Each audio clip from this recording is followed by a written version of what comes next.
Have you heard of the great forest of Birby? Nurse used to sing of it when I was a child. She sang of the big tree trunks standing close together, with their roots intertwining below the earth and their branches intertwining above it, of their rough coating of bark and queer gnarled limbs, of the bushy foliage that roofed the entire forest, save where the sunbeams found a path through which to touch the ground in little spots, and to cast weird and curious shadows over the mosses, the lichens, and the drifts of dried leaves. The forest of Birby is mighty and grand, and awesome to those who steal beneath its shade. Coming from the sunlit meadows into its mazes, it seems at first gloomy, then pleasant, and afterward filled with never-ending delights. For hundreds of years it has flourished in all its magnificence, the silence of its enclosure unbroken save by the chirp of busy chipmunks, the growl of wild beasts, and the song of birds. Yet Birby has its inhabitants for all this. Nature the people is in the beginning, with fairies, nooks, ryls, and nymphs. As long as the forest stands, it will be a home, a refuge, and a playground to those sweet immortals who revel undisturbed in its depths. Civilization has never yet reached Birby. Will it ever, I wonder? Once so long ago, our great grandfathers could scarcely have heard it mentioned. There lived within the great forest of Birby a wood nymph named Necile. She was closely related to the mighty Queen Serene, and her home was beneath the shade of a wide-spreading oak. Once every year, on budding day, when the trees put forth their new buds, Necile held the golden chalice of Ak to the lips of the queen, who drank therefrom to the prosperity of the forest. So you see, she was a nymph of some importance, and moreover, it is said she was highly regarded because of her beauty and grace. When she was created, she could not have told, Queen Serene could not have told, the great Ak himself could not have told. It was long ago, when the world was new, and nymphs were needed to guard the forests and to minister to the wants of the young trees. Then, on some day not remembered, Necile sprang into being, radiant, lovely, straight and slim as the sapling she was created to guard. Her hair was the color that lines a chestnut burr. Her eyes were blue in the sunlight and purple in the shade. Her cheeks bloomed with a faint pink that edges the clouds at sunset. Her lips were full red, pouting and sweet. For costume she adopted an oak leaf green. All the wood nymphs dress in that color, and no other so desirable. Her dainty feet were sandal-clad, while her head remained bare of covering other than her silken tresses. Necile's duties were few and simple. She kept hurtful weeds from growing beneath her trees, and sapping the earth food required by her charges. She frightened away the gadgles, who took evil delight in flying against the tree trunks and wounding them so that they drooped and died from the poisonous contact. In dry seasons she carried water from the brooks and pools and moistened the roots of her thirsty dependents. This was the beginning. The weeds had now learned to avoid the forests where wood nymphs dwelt. The loathsome gadgles no longer dared to come nigh. The trees had become old and sturdy and could bear the drought better than the fresh sprouted. So Necile's duties were lessened, and time grew laggard. while succeeding years became more tiresome and uneventful than the nymph's joyous spirit loved. Truly the forest dwellers did not lack amusement. Each full moon they danced in the royal circle of the queen. There were also the feast of nuts, the jubilee of autumn tintings, and the solemn ceremony of leaf shedding, and the revelry of budding day. But these periods of enjoyment were far apart and left many weary hours between. That a wood nymph should grow discontented was not thought of by Necile's sisters. It came upon her only after many years of brooding. But when once she had settled in her mind that life was irksome, she had no patience with her condition, and longed to do something of real interest, and to pass her days in ways hitherto undreamed of by forest nymphs. The law of the forest alone restrained her from going forth in search of adventure. While this mood lay heavy upon pretty Necile, it chanced that the great Ak visited the forest of Birby, and allowed the wood nymphs, as was their wont, to lie at his feet and listen to the words of wisdom that fell from his lips. Ak is the master woodsman of the world. He sees everything, and knows more than the sons of men. That night he held the queen's hand, for he loved the nymphs as a father loves his children. And Necile lay at his feet with many of her sisters, and earnestly hearkened as he spoke. We live so happily, my fair ones, in our forest glades, said Ak, stroking his grizzled beard thoughtfully, that we know nothing of the sorrow and misery that fall to the lot of those poor mortals who inhabit the open spaces of the earth. They are not of our race, it is true, yet compassion well befits beings so fairly favored as ourselves. Often as I pass by the dwelling of some suffering mortal, I am tempted to stop and banish the poor thing's misery. Yet suffering in moderation is the natural lot of mortals, and it is not our place to interfere with the laws of nature.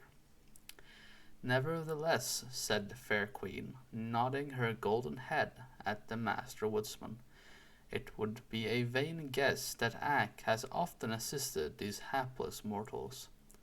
Ak smiled. Sometimes, he replied, when they are very young, children, the mortals call them. I have stopped to rescue them from misery. The men and women I dare not interfere with. They must bear the burdens nature has imposed upon them. But the helpless infants, the innocent children of men, have a right to be happy until they become full grown and able to bear the trials of humanity. So I feel I am justified in assisting them. Not long ago, a year, maybe, I found 4 poor children huddled in a wood hut, slowly freezing. Their parents had gone to a neighboring village for food, and had left a fire to warm their little ones while they were absent. But a storm arose and drifted the snow in their path, so they were long on the road. Meantime the fire went out, and frost crept into the bones of the waiting children. Poor things, murmured the queen softly. What did you do?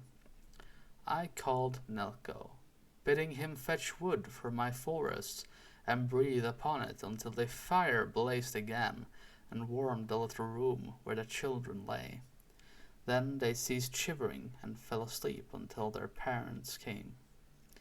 I am glad you did thus, said the good queen, beaming upon the master. And Necile, who had eagerly listened to every word, echoed in whisper, I too am glad. And this very night, continued Ak, as I came to the edge of Birby, I heard a feeble cry, which I judged to come from a human infant. I looked about me, and found close to the forest a helpless baby, lying quite naked upon the grasses and wailing piteously. Not far away, screened by the forest, crouched Shigira, the lioness, intent on the child. What did you do, Ak? Asked the queen, breathlessly. Not much, being in a hurry to greet my nymphs, but I commanded Shigera to lie close to the babe, and to give it her milk to quiet its hunger. And I told her to send word throughout the forest to all beasts and reptiles that the child should not be harmed. I am glad you did thus, said the good queen again, in a tone of relief. But this time Necile did not echo her words, for the nymph, filled with a strange resolve, had suddenly stolen away from the group. Swiftly her light form darted through the forest paths until she reached the edge of mighty Birby. When she paused to gaze curiously about her, never until now had she ventured so far, for the law of the forest had placed the nymphs in its inmost depths. Necile knew she was breaking the law, but the thought did not give pause to her dainty feet. She had decided to see with her own eyes this infant Ak had told of, for she had never yet beheld a child of man. All the immortals are full grown, there are no children among them. Peering through the trees, Necile saw the child lying on the grass, but now it was sweetly sleeping, having been comforted by the milk drawn from Shigera. It was not old enough to know what peril means. If it did not feel hunger, it was content. Softly the nymph stole to the side of the babe and knelt upon the sward, her long robe of rose-leaf color spreading about her like a gossamer cloud. Her lovely countenance expressed curiosity and surprise, but most of all a tender womanly pity. The babe was newborn, chubby and pink.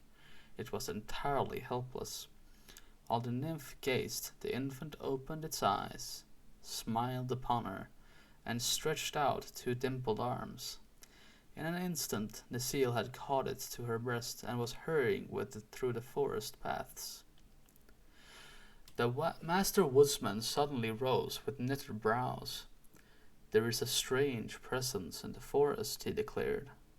And the queen and her nymphs turned and saw standing before them Necile, with the sleeping infant clasped tightly in her arms, and a defiant look in her deep blue eyes.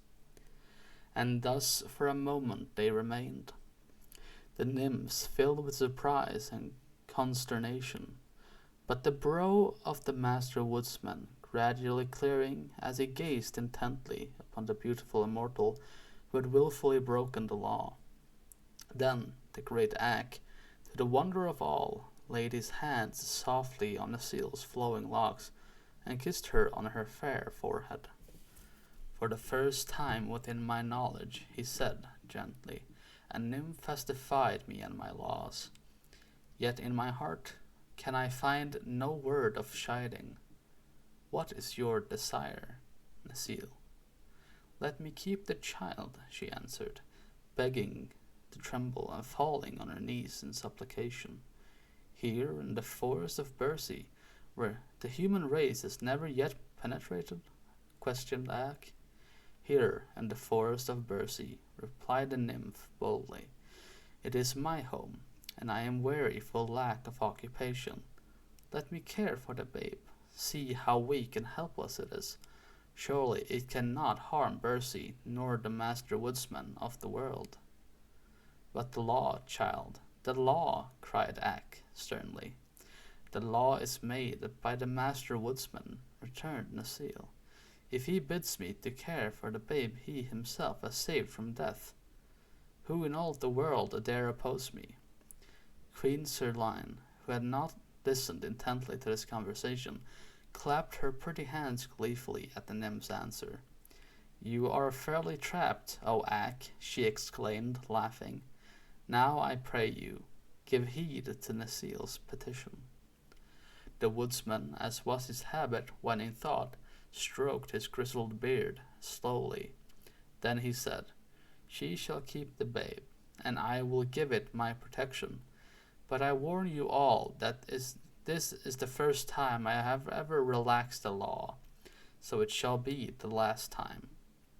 Never more to the end of the world shall a mortal be adopted by an immortal. Otherwise would we abandon our happy existence for one of trouble and anxiety. Good night, my nymphs. Then Ak was gone from their midst, and Necile hurried away to her bower to rejoice over her new-found treasure.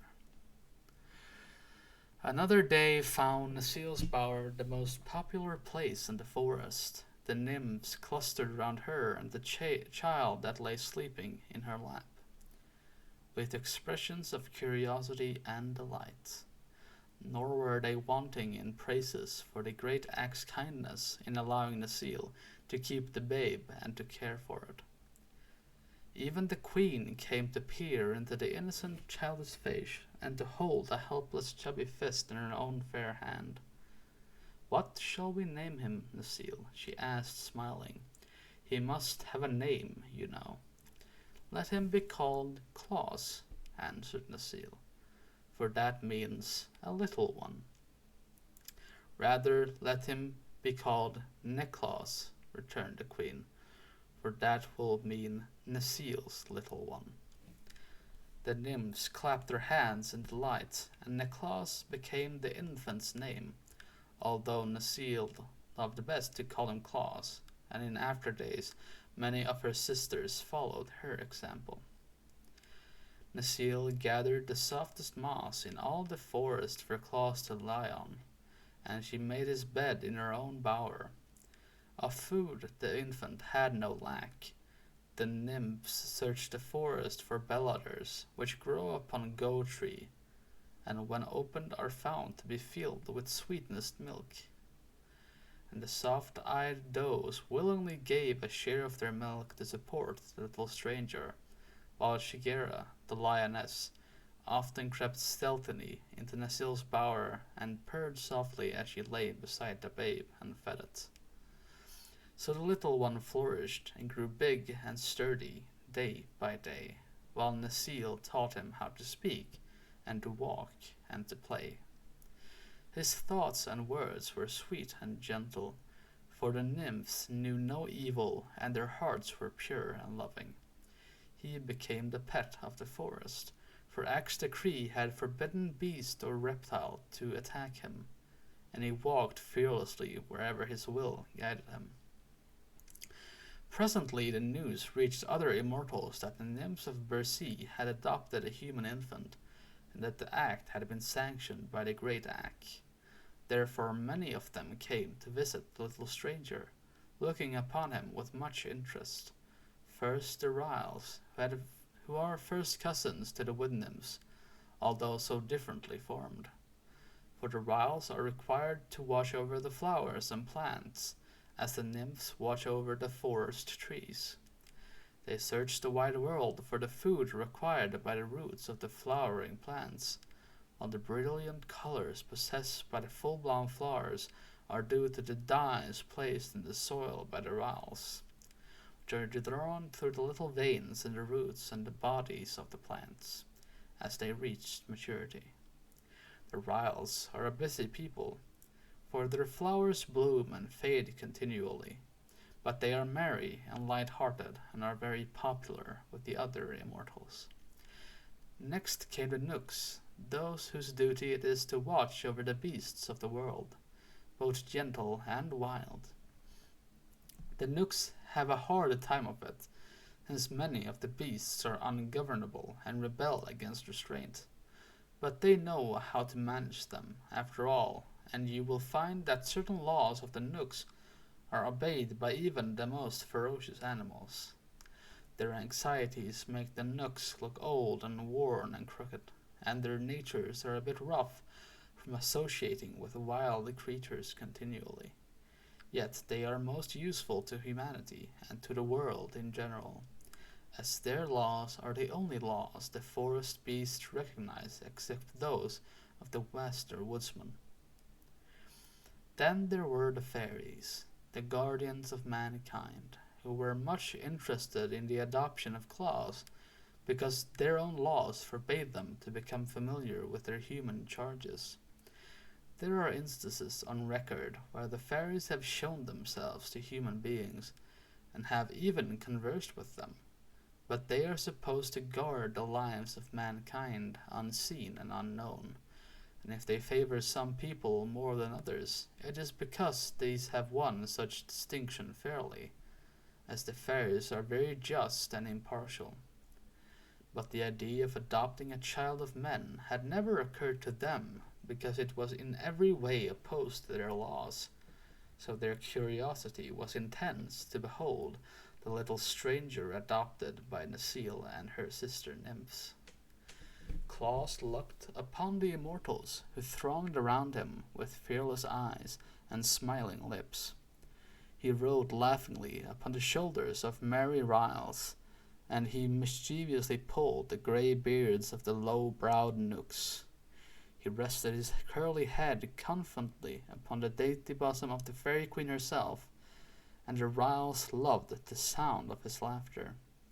The Nooks loved his courage, and the fairies loved his innocence.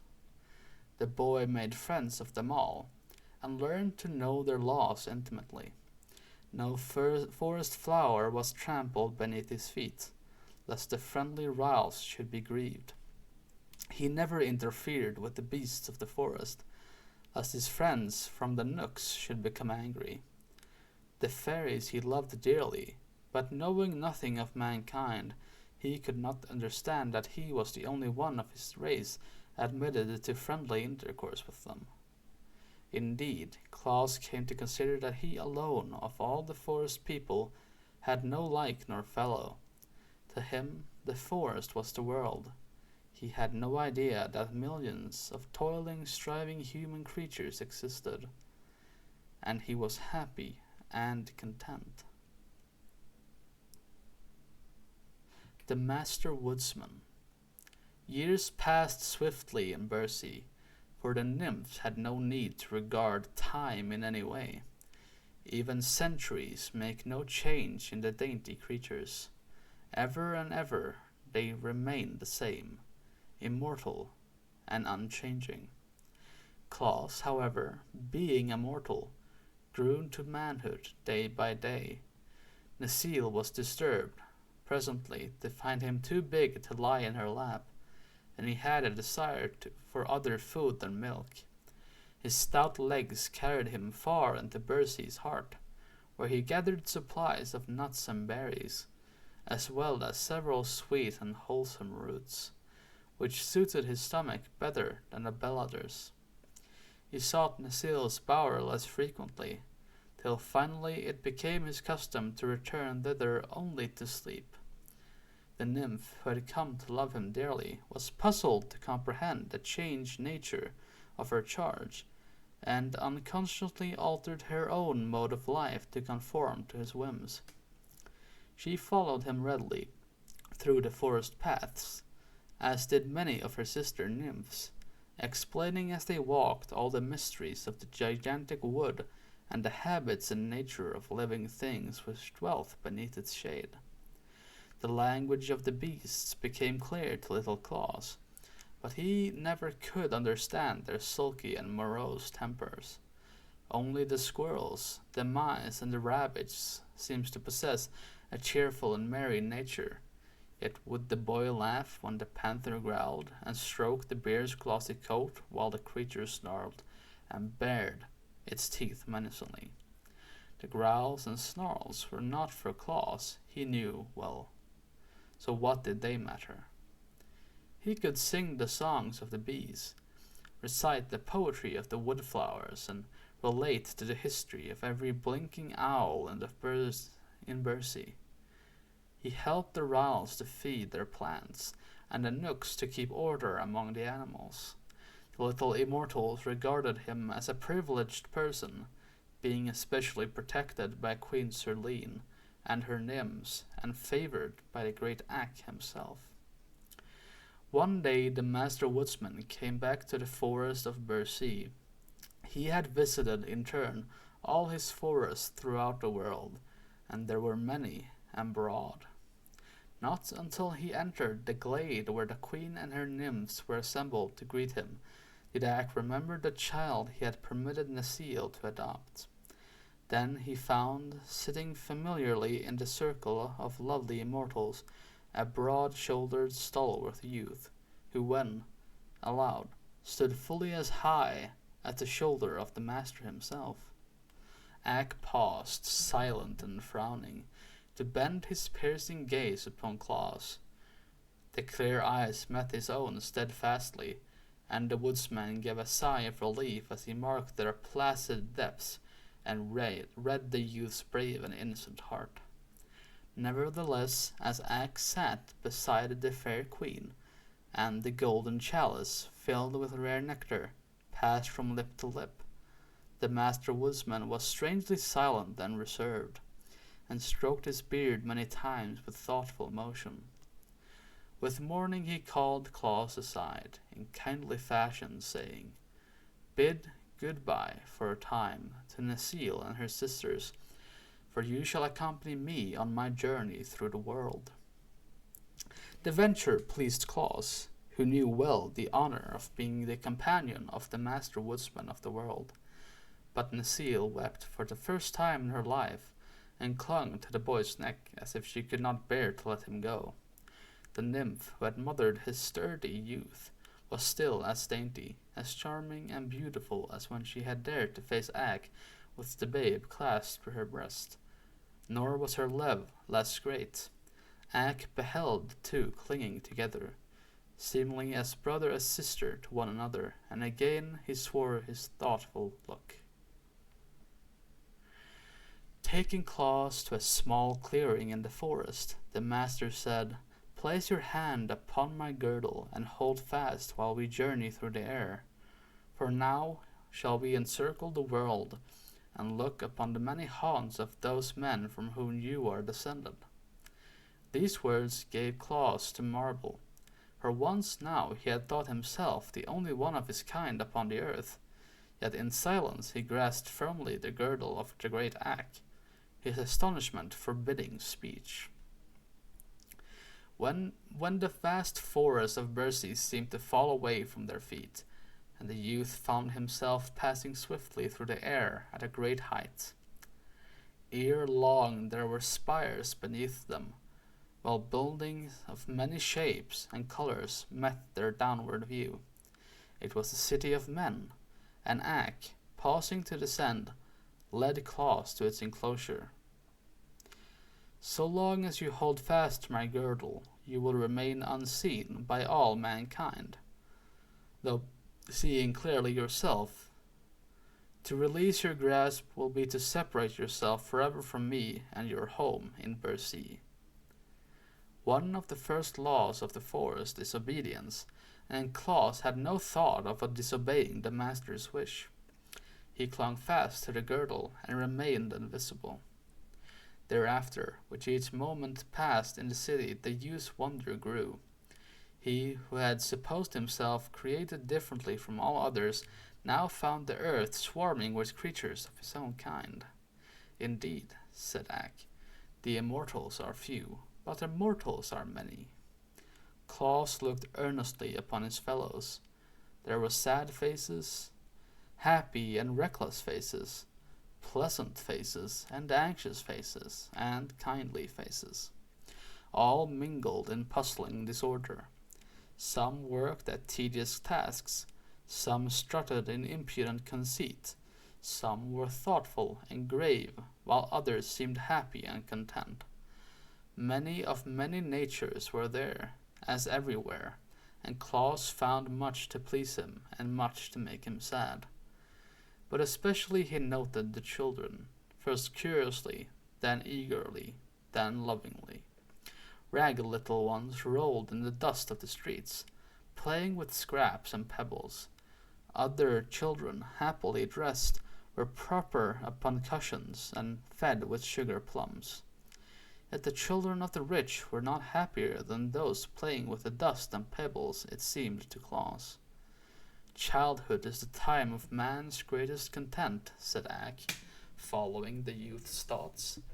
"During these years of innocent pleasure that the little ones are most free from care." "Tell me," said Claus, "why do not all the babies fare alike?" Because they are born in both cottage and palace, returned the master. The difference in wealth of the parents determines the lot of the child. Some are carefully tended and clothed in silks and dainty linen. Others are neglected and covered with rags. Yet all seem equally fair, said Claus thoughtfully. While they are babes, yes, agreed Ak. Their joy is in being alive, and they do not stop to think. In after years, the doom of mankind overtakes them, and they find they must struggle and worry, work and fret, to gain the wealth that is so dear to the hearts of men. Such things are unknown in the forest where you were reared. Claus was silent a moment. Then he asked, "Why was I reared in the forest, among those who are not of my race?" Then Ak, in gentle voice, told him the story of his babyhood, how he had been abandoned at the forest's edge and left a prey to wild beasts, and how the loving nymph Necile had rescued him and brought him to manhood under the protection of the immortals. "Yet I am not one of them," said Claus musingly. "You are not one of them," returned the woodsman. "The nymph who cared for you as a mother seems now like a sister to you. By and by, when you grow old and grey, she will seem like a daughter. Yet another brief span, you will be but her memories, while she remains Necile." "Then why, if a man must perish, is he born?" demanded the boy. "Everything perishes except the world itself and its keepers," answered Ak. "But while life lasts, everything on earth has its use. The wise seek ways to be helpful to the world, for the helpful ones are sure to live again." Much of this Claus failed to understand fully, but a longing seized him to become helpful to his fellows, and he remained grave and thoughtful while they resumed their journey. They visited many dwellings of men in many parts of the world, watching farmers toil in the fields, warriors dash in cruel fray, and merchants exchange their goods for bits of white and yellow metal. And everywhere the eyes of Claus sought out the children in love and pity, for the thought of his own helpless babyhood was strong within him, and he yearned to give help to the innocent little ones of his race, even as he had been succored by the kindly nymphs. Day by day the master woodsman and his pupil traversed the earth, Ak speaking but seldom to the youth who clung steadfastly to his girdle, but guiding him into all places where he might become familiar with the lives of human beings. And at last they returned to the grand old forest of Birby, where the master set Claus down within the circle of nymphs. Among them the pretty Necile anxiously awaited him. The brow of the great Ak was now calm and peaceful, but the brow of Claus had become lined with deep thought. Necile sighed at the change in her foster son, who until now had been ever joyous and smiling, and the thought came to her that never again would the life of the boy be the same as before this eventful journey to the master. When good Queen Sirline had touched the golden chalice with her fair lips, and had passed around the circle in honor of the traveller's return, the master woodsman of the world, who had not yet spoken, turned his gaze frankly upon Claus and said, "Well?" The boy understood, and rose slowly to his feet beside Necile. Once only his eyes passed around the familiar circle of nymphs, every one of whom he remembered as a loving comrade. But tears became unbidden to dim his sight, so he gazed thereafter steadfastly at the master. "I have been ignorant," he said, "until the great Ak in his kindness taught me who and what I am. You who live so sweetly in your forest bowers, ever fair and youthful and innocent, are no fit comrades for a son of humanity. For I have looked upon man, finding him doomed to live for a brief space upon earth, to toil for the things he needs, to fade into old age, and then to pass away as leaves in autumn. Yet every man has his mission, which is to leave the world better in some way than he found it. I am of the race of men, and man's lot is my lot.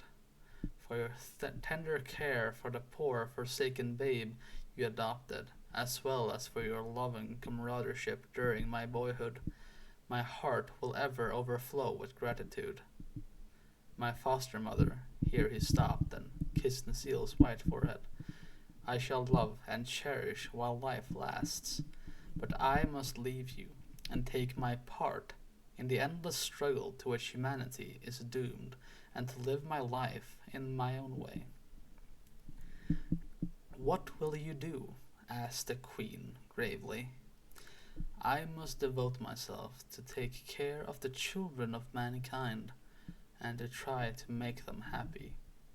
Since your own tender care of a babe brought to me happiness and strength, it is just and right that I devote my life to the pleasure of other children. Thus will the memory of the loving nymph Nasile be planted within the hearts of thousands of my race for many years to come, and her kindly act be recounted in songs and in story, while the world shall last. Have I spoken well, O master? You have spoken well, returned Ak, and rising to his feet he continued, yet one thing must not be forgotten. Having been adopted as a child of the forest, and a playfellow of the nymphs, you have gained a distinction which forever separates you from your kind. Therefore, when you go forth into the world of men, you shall retain the protection of the forests, and the power you now enjoy will remain with you to assist you in your labors. In any need you may call upon the nymphs, the rels, the nooks, and the fairies, and they will serve you gladly. I, the master woodsman of the world, have said it, and my word is the law. Claus looked upon Ak with grateful eyes. This will make me mighty among men, he replied. Protected by these kind friends, I may be able to make thousands of children happy. I will try my very hardest to do my duty, and I know the forest people will give me their sympathy and help. We will, said the fairy queen earnestly. We will, cried Merrill Rills, laughing. We will, shouted the crooked nooks, scowling. We will, exclaimed the sweet nymphs proudly. But Nasile said nothing. She only folded Claus in her arms and kissed him tenderly. The world is big, continued the boy, turning again to his loyal friends, but men are everywhere. I shall begin my work near my friends, so that if I meet with misfortune, I can come to the forest for counsel or help. With that he gave them all a loving look and turned away. There was no need to say goodbye. For the sweet wild life of the forest was over. He went forth gravely to meet his doom, the doom of the race of man, the necessity to worry and work. But Ak, who knew the boy's heart, was merciful and guided his steps. Coming through Birby to the eastern edge, Claus reached the laughing valley of Hohaho. On each side were rolling green hills, and a brook wandered midway between them to wind afar beyond the valley. At his back was the grim forest, at the far end of the valley a broad plain. The eyes of the young man, which had until now reflected his grave thoughts, became brighter as he stood silent, looking out upon the laughing valley. Then on a sudden his eyes twinkled, as stars do on a still night, and grew merry and wide. For at his feet the cowslips and daisies smiled on him in friendly regard. The breeze whistled gaily as it passed by and fluttered the locks on his forehead. The brook laughed joyously as it leaped upon the pebbles and swept around the green curves of its banks. The bees sang sweet songs as they flew from dandelion to daffodil. The beetles chirruped happily in the long grass, and the sunbeams glinted pleasantly over all the scene.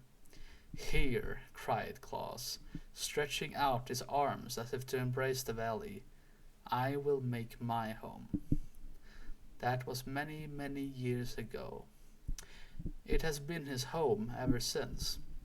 It is his home now. When Claus came to the valley, it was empty, save for the grass, the brook, the wildflowers, the bees, and the butterflies. If he would make his home here and live after the fashion of men, he must have a house.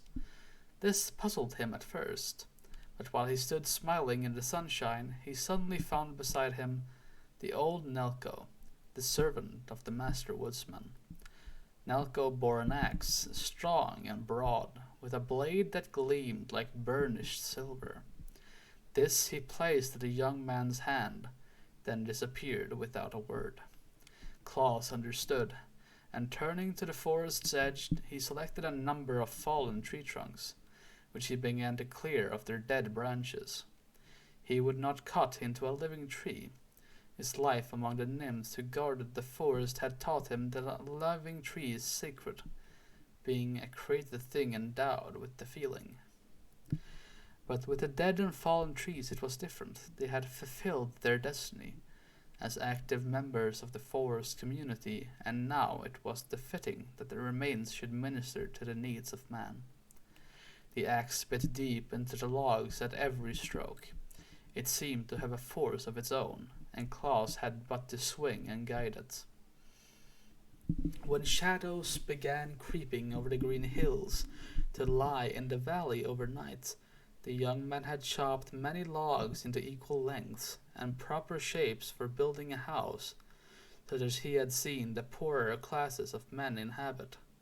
Then, resolving to await another day before he tried to fit the logs together, Claus ate some of the sweet roots he well knew how to find, drank deeply from the laughing brook, and lay down to sleep on the grass, first seeking a spot where no flowers grew, lest the weight of his body should crush them. And while he slumbered and breathed in the perfume of the wondrous valley, the spirit of happiness crept upon his heart, and drove out all terror and care and misgivings. Never more would the face of Claus be clouded with anxieties. Never more would the trials of life weigh him down as with a burden. The laughing valley had claimed him for its own. Val would that we all might live in that delightful place, but then maybe it would become overcrowded. With ages it had awaited a tenant. Was it chance that led young Claus to make his home in this happy vale? Or may we guess that his thoughtful friends, the immortals, had directed his steps when he wandered away from Birby to seek a home in the great world?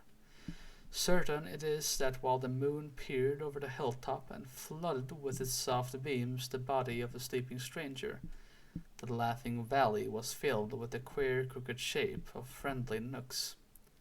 These people spoke no words, but worked with skill and swiftness. The logs Claus had trimmed with his bright axe were carried to a spot beside the brook, and fitted one upon another. During the night a strong and roomy dwelling was built. The birds came sweeping into the valley at daybreak, and their songs, so seldom heard in the deep woods, aroused the stranger. He rubbed the web of sleep from his eyelids and looked around, the house meeting his gaze. "I must thank the Nooks for this," he said, gratefully. Then he walked to his dwelling and entered at the doorway. A large room faced him, having a fireplace at the end, a table and bench in the middle. Beside the fireplace was a cupboard. Another doorway was beyond. Claus entered here and saw a smaller room with a bed against the wall and a stool seat near a small stand.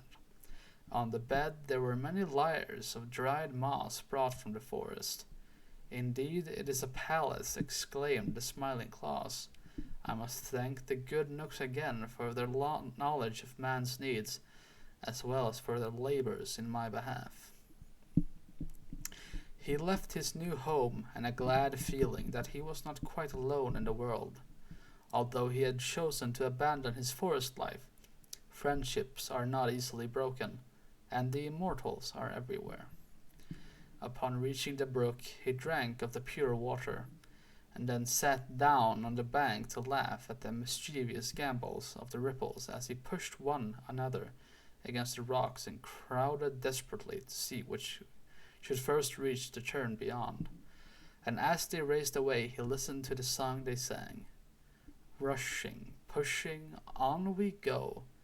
Not a wave may gently flow. All are too excited, every drop delighted. Turn to spray in merry play as we tumble on our way. Next Claus searched for roots to eat, while the daffodils turned their little eyes up to him laughingly and lisped their dainty song. Blooming fairly, growing rarely, never flowerets were so happy, perfume breathing, joy bequeathing, as our colors we display. It made Claus laugh to hear the little things voice their happiness as they nodded gracefully on their stems. But another strain caught his ear as the sunbeams fell gently across his face and whispered, Here is gladness that our rays roam the valley through the days. Here is happiness to give comfort unto all who live. Yes, cried Claus in answer, there is happiness and joy in all things here. The laughing valley is a valley of peace and goodwill. He passed the day talking with the ants and beetles and exchanging jokes with the light-hearted butterflies. And at night he lay on his bed of soft moss and slept soundly.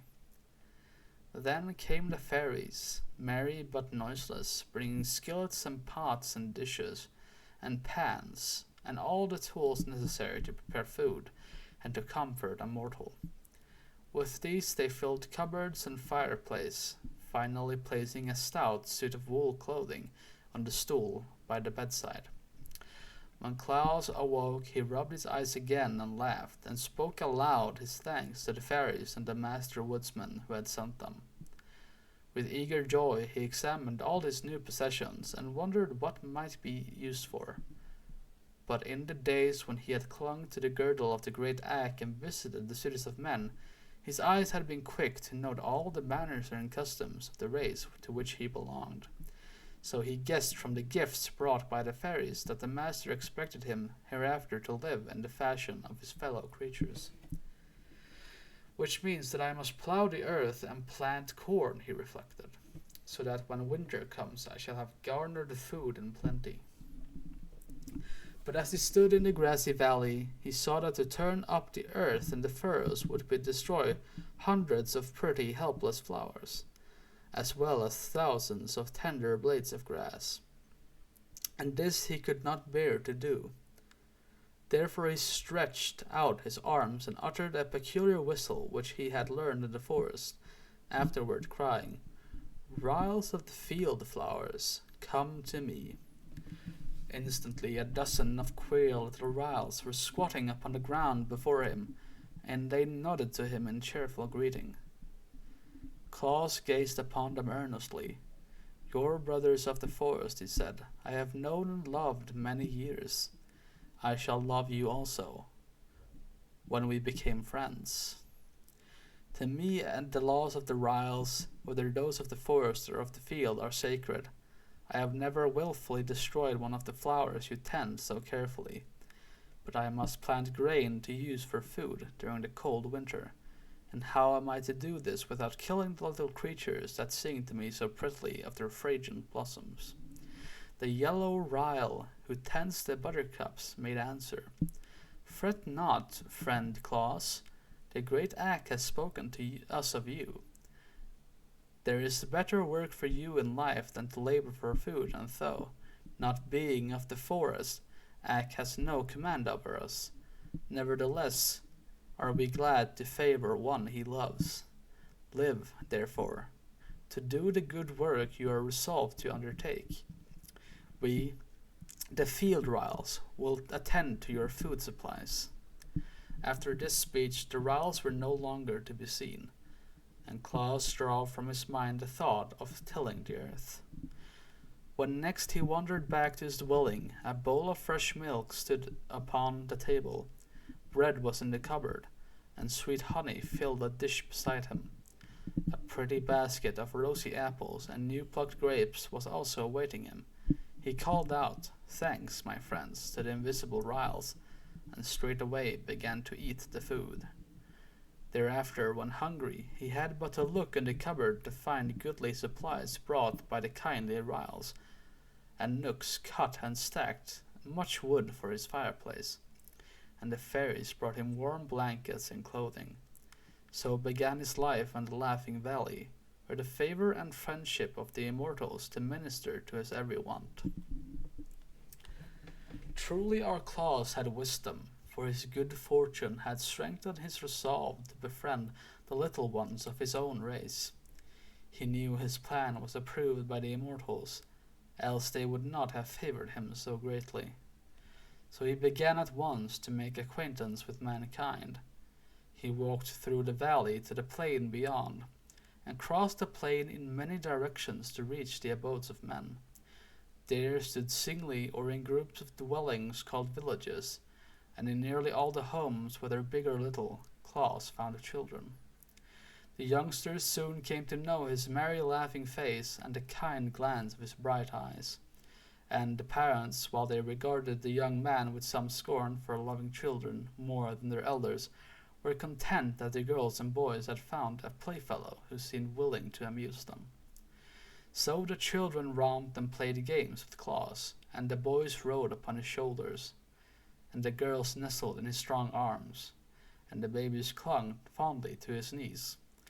Wherever the young man chanced to be, the sound of childish laughter followed him, and to understand this better you must know that children were much neglected in those days, and received little attention from their parents, so that it became to them a marvel that so goodly a man as Claus devoted his time to making them happy. And those who knew him were, you may be sure, very happy indeed. The sad faces of the poor and abused grew bright for once. The crippled smiled despite his misfortune. The ailing ones hushed their moans, and grieved ones their cries, when their merry friend came nigh to comfort them. Only at the beautiful palace of the Lord and Lord, and at the frowning castle of the Baron Braun, was Claus refused admittance. There were children at both places, but the servants at the palace shut the door in the young stranger's face, and the fierce baron threatened to hang him from an iron hook on the castle walls. Whereupon Claus sighed and went back to the poorer dwellings where he was welcome. After a time, the winter drew near. The flowers lived out their lives and faded and disappeared. The beetles burrowed far into the warm earth. The butterflies deserted the meadows, and the voice of the brook grew hoarse, as if it had taken a cold. One day snowflakes filled all the air in the Laughing Valley, dancing towards the earth, and clothing in pure white raiment of the roof of Claus's dwelling. At night Jack Frost rapped at the door. "Come in," cried Claus. "Come out," answered Jack, "for you have a fire inside." So Claus came out. He had known Jack Frost in the forest, and liked the jolly rogue, even while he mistrusted him. "There will be a rare sport for me tonight, Claus," shouted the sprite. "Isn't this glorious weather? I shall nip scores of noses and ears and toes before daybreak." "If you love me, Jack, spare the children," bade Claus. "And why?" asked the other in surprise. "They are tender and helpless," answered Claus. "But I love to nip the tender ones," declared Jack. "The older ones are tough and tire my fingers." "The young ones are weak and cannot fight you," said Claus. "True," agreed Jack thoughtfully. "Well, I will not pinch a child this night, if I can resist the temptation," he promised. "Good night, Claus." "Good night." The young man went in and closed the door, and Jack Frost ran on to the nearest village. Claus threw a log on the fire, which burned up brightly.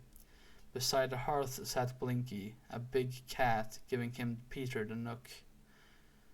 Her fur was soft and glossy, and she purred never-ending songs of contentment. "I shall not see the children again soon," said Claus to the cat, who kindly paused in her song to listen. "The winter is upon us, and the snow will be deep for many days, and I shall be unable to play with my little friends." The cat raised a paw and stroked her nose thoughtfully, but made no reply. So long as the fire burned and Claus sat in his easy chair by the hearth, she did not mind the weather. So many days and many long evenings. The cupboard was always full, but Claus became weary with having nothing to do more than to feed the fire with the big wood pile the Knooks had brought him. One evening he picked up a stick of wood and began to cut it with his sharp knife. He had no thought at first except to occupy his time, and he whistled and sang to the cat as he carved away portions of the stick. The cat sat up on her haunches and watched it, listening at the same time to her master's merry whistle, which she loved to hear even more than her own purring songs. Claus glanced at the cat and then at the stick he was whittling, until presently the wood began to have a shape, and the shape was like the head of a cat with two ears sticking upwards. Claus stopped whistling to laugh. Then both he and the cat looked at the wooden image in some surprise. Then he carved out the eyes and the nose, and rounded the lower part of the head so that it rested upon a neck. The cat hardly knew what to make of it now, and sat up stiffly, as if watching some suspicious what would come next. Claus knew. The head gave him an idea. He plied his knife carefully, and with skill formed slowly the body of the cat, which he bade to sit upon its haunches, as the real cat did, with her tail wound around her two front legs. The work cost him much time, but the evening was long, and he had nothing better to do. Finally he gave a loud and delighted laugh at the result of his labors, and placed the wooden cat, now complete, upon the hearth opposite the real one. The cat thereupon glared at her image, raised her hair in anger, and uttered a defiant mew. The wooden cat paid no attention, and Claus, much amused, laughed again. Then Blinky advanced towards the wooden image to eye it closely and to smell of it intelligently. Eyes and nose told her the creature was wood, in spite of its natural appearance. So the cat resumed her seat and her purring, but as she neatly washed her face with her padded paw, she cast more than one admiring glance at her clever master. Perhaps she felt the same satisfaction we feel when we look upon good photographs of ourselves. The cat's master was himself pleased with his handiwork, without knowing exactly why. Indeed, he had great cause to congratulate himself that night, and all the children throughout the world would have joined him rejoicing, for Claus had made the first toy.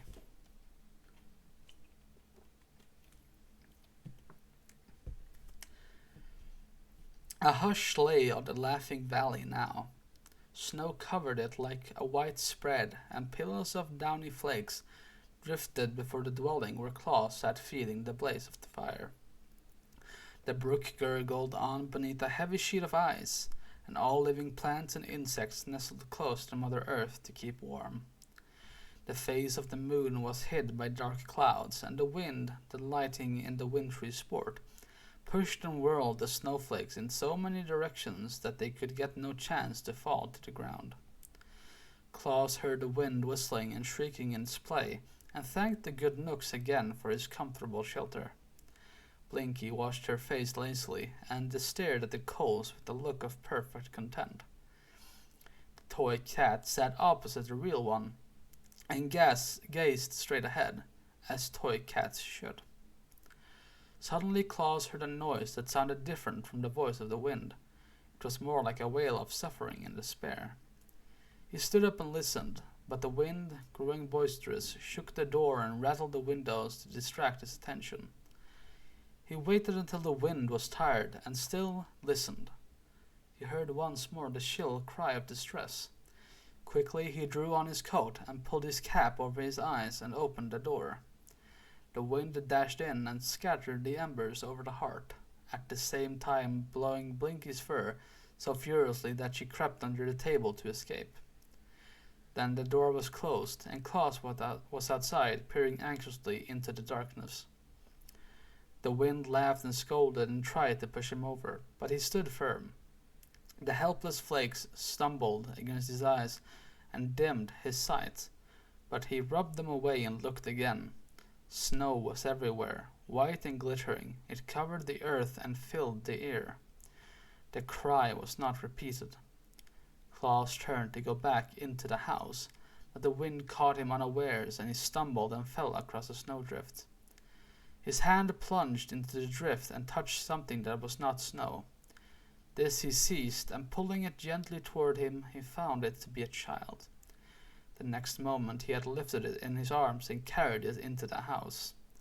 The wind followed him through the door, but Claus shut it out quickly.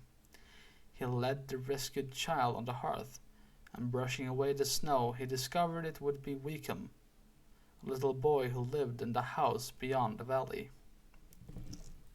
Claus wrapped a warm blanket around the little one and rubbed the frost from its limbs. Before long the child opened his eyes, and seeing where he was, smiled happily. Then Claus warmed the milk and fed it to the boy slowly, while the cat looked on with sober curiosity. Finally the little one curled up in his friend's arms and sighed and fell asleep. And Claus, filled with gladness that he had found the wanderer, held him closely while he slumbered. The wind, finding no more mischief to do, climbed the hill and swept on toward the north. This gave the weary snowflakes time to settle down to the earth, and the valley became still again. The boy, having slept well in the arms of his friend, opened his eyes and sat up. Then, as a child will, he looked around the room and saw all that it contained. "Your cat is a nice cat, Claus," he said. "Let me hold it." The cat objected and ran away. "The other cat won't run, Claus," continued the boy. "Let me hold that one." Claus placed the toy in his arms, and the boy held it lovingly and kissed the tip of its wooden ears. "How did you get lost in the storm, Weekum?" asked Claus. "I started to walk to my auntie's house and lost my way," answered Weekum. "Were you frightened?" "It was cold," said Weekum. "The snow got in my eyes, so I could not see. Then I kept on till I fell in the snow, without knowing where I was, and the wind blew the flakes over me and covered me up." Claus gently stroked his head, and the boy looked up at him and smiled. "I am all right now," said Weekum. "Yes," replied Claus happily. "Now I will put you in my warm bed, and you must sleep until morning, when I will carry you back to your mother." "May the cat sleep with me?" asked the boy. "Yes, if you wish it to," answered Claus. "It's a nice cat," Weekum said, smiling, as Claus tucked the blankets around him, and presented the little one fell asleep with a wooden toy in his arms.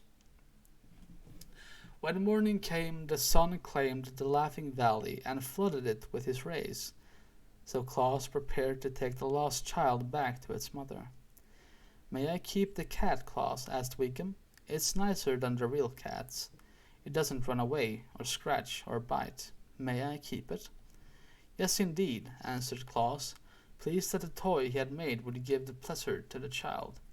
So he wrapped the boy and the wooden cat in a warm cloak, perching the bundle upon his own broad shoulders, and then he tramped through the snow and the drifts of the valley, across the plain beyond the poor cottage where Weekum's mother lived.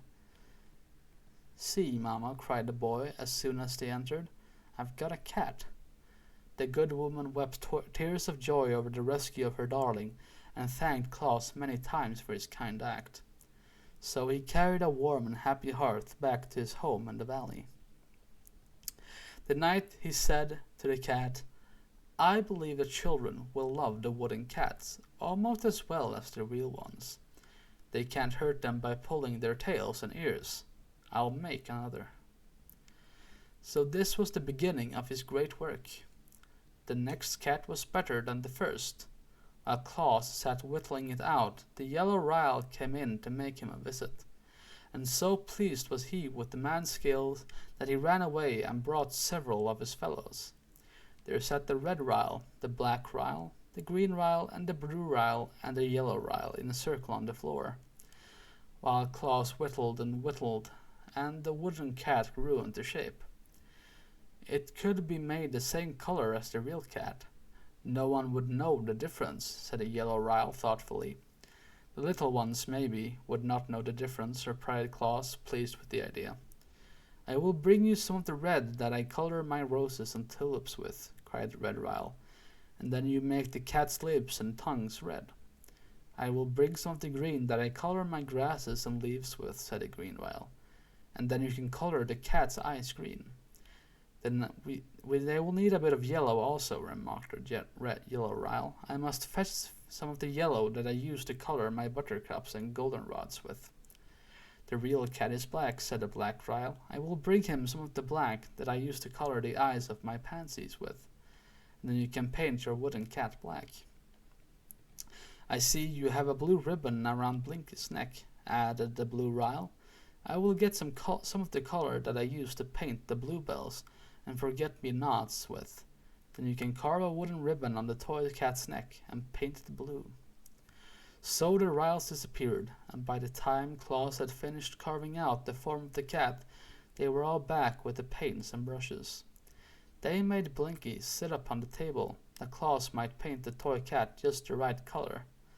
And when the work was done, the ryles declared it was exactly as good as a live cat. That is, to all appearances, added the red ryle.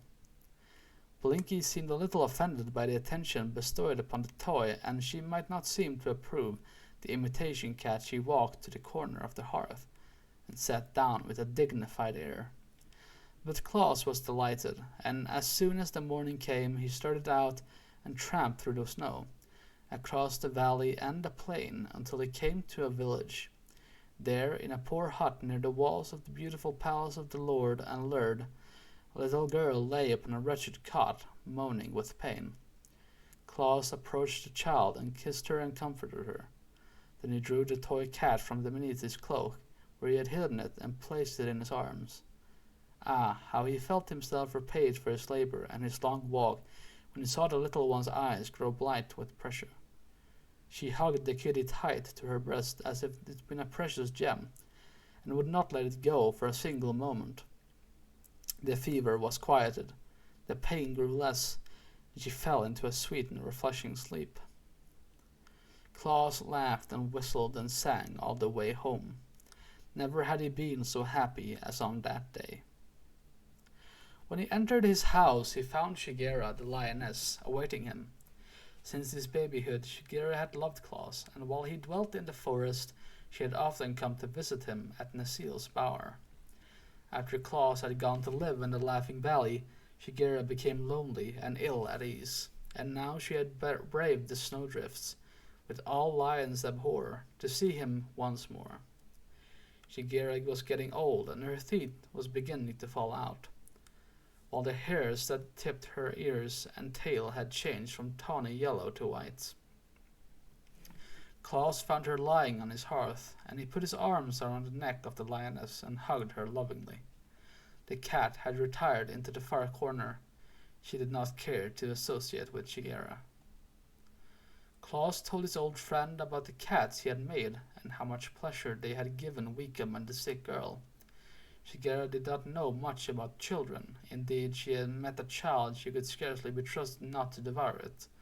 But she was interested in Claus's new labors and said, "These images seem to me very attractive, yet I cannot see why you should make cats, which are very unimportant animals. Suppose, now that I am here, you make the images of a lioness, the queen of all beasts. Then indeed your children will be happy and safe at the same time." Claus thought it was a good suggestion, so he got a piece of wood and sharpened his knife, while Shigera crouched upon the heart of his feet. With much care he carved the head in the likeness of the lioness, even to the two fierce teeth that curved over her lip and deep frowning lines above the wide-open eyes. When it was finished, she said, "You have a terrible look, Shigera.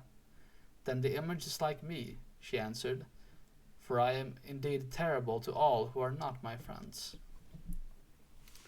Claus now carved out the body, with Shigeru's long tail trailing behind it.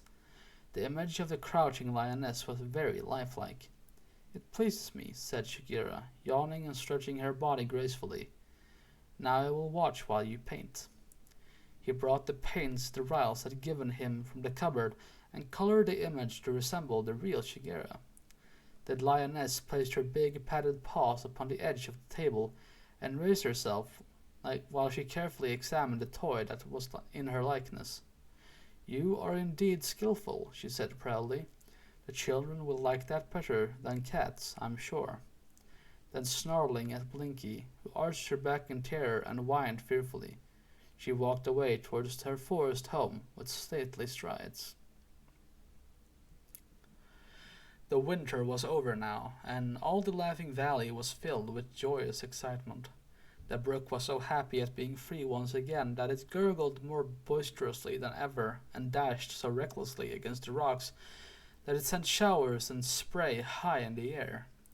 The grass thrust its sharp little blades upward through the mat of dead stalks where it had hidden from the snow. But the flowers were yet too timid to show themselves, although the Riles were busy feeding their roots. The sun was in remarkably good humor and sent his rays dancing merrily along the valley.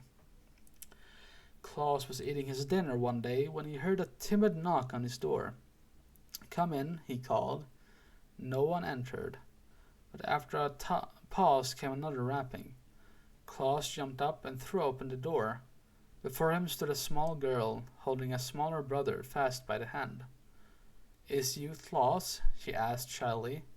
Indeed I am, my dear, he answered with a laugh, as he caught both children in his arms and kissed them. You are very welcome, and you have come just in time to share my dinner. He took them to the table and fed them with fresh milk and nutcakes. When they had eaten enough, he asked, Why have you made this long journey to see me? I want a tat, replied little Mary, and her brother, who had not yet learned to speak many words, nodded his head and exclaimed in an echo, Tat. You want my toy cats, do you? Returned Claus, greatly pleased to discover that his creations were so popular with children. The little visitors nodded eagerly. Unfortunately, he continued, I have but one cat now ready, for I carried two to children in the town yesterday, and the one I have shall be given to your brother, Mary, because he is smaller, and the next one I shall make shall be for you. The boy's face was bright with smiles as he took the precious toy Claus held out to him. But little Marie covered her face with her arms and began to sob grievously. I want a tat now, she wailed. Her disappointment made Claus feel miserable for a moment. Then he suddenly remembered Shigeru. Don't cry, little one, he said soothingly.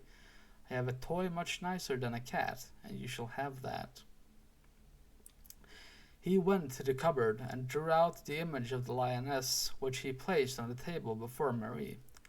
The girl raised her arms and gave one glance at the fierce teeth and glaring eyes of the beast, and then uttering a terrifying scream, she rushed from the house. The boy followed her, also screaming lustily, and even dropped his precious cat in his fear. For a moment Claus stood motionless, being puzzled and astonished. Then he threw Shigeru's image into the cupboard and ran after the children, calling them not to be frightened. Little Marie stopped in her flight, and her brother clung to her skirt. But they cast fearful glances at the house until Claus had assured them many times that the beast had been locked in the cupboard. Yet why were you frightened at seeing it? He asked. It is only a toy to play with. It's bad, Marie decided, and just horrid, and not a bit nice like tats. Perhaps you are right, returned Claus thoughtfully. But if you will return with me to the house, I will soon make you a pretty cat. So they timidly entered the house again, having faith in their friend's words. And afterward they had the joy of watching Claus carve out a cat from a bit of wood and paint in natural colors. It did not take him long to do this, for he had become skillful with his knife by this time, and Marie loved her toy the more dearly because she had seen it made.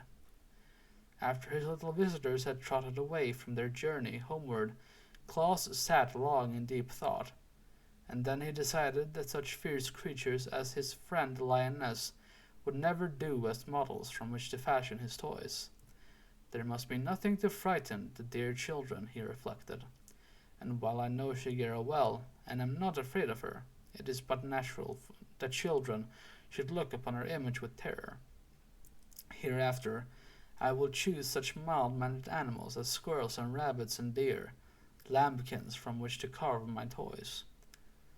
For then the little ones will love them rather than fear them.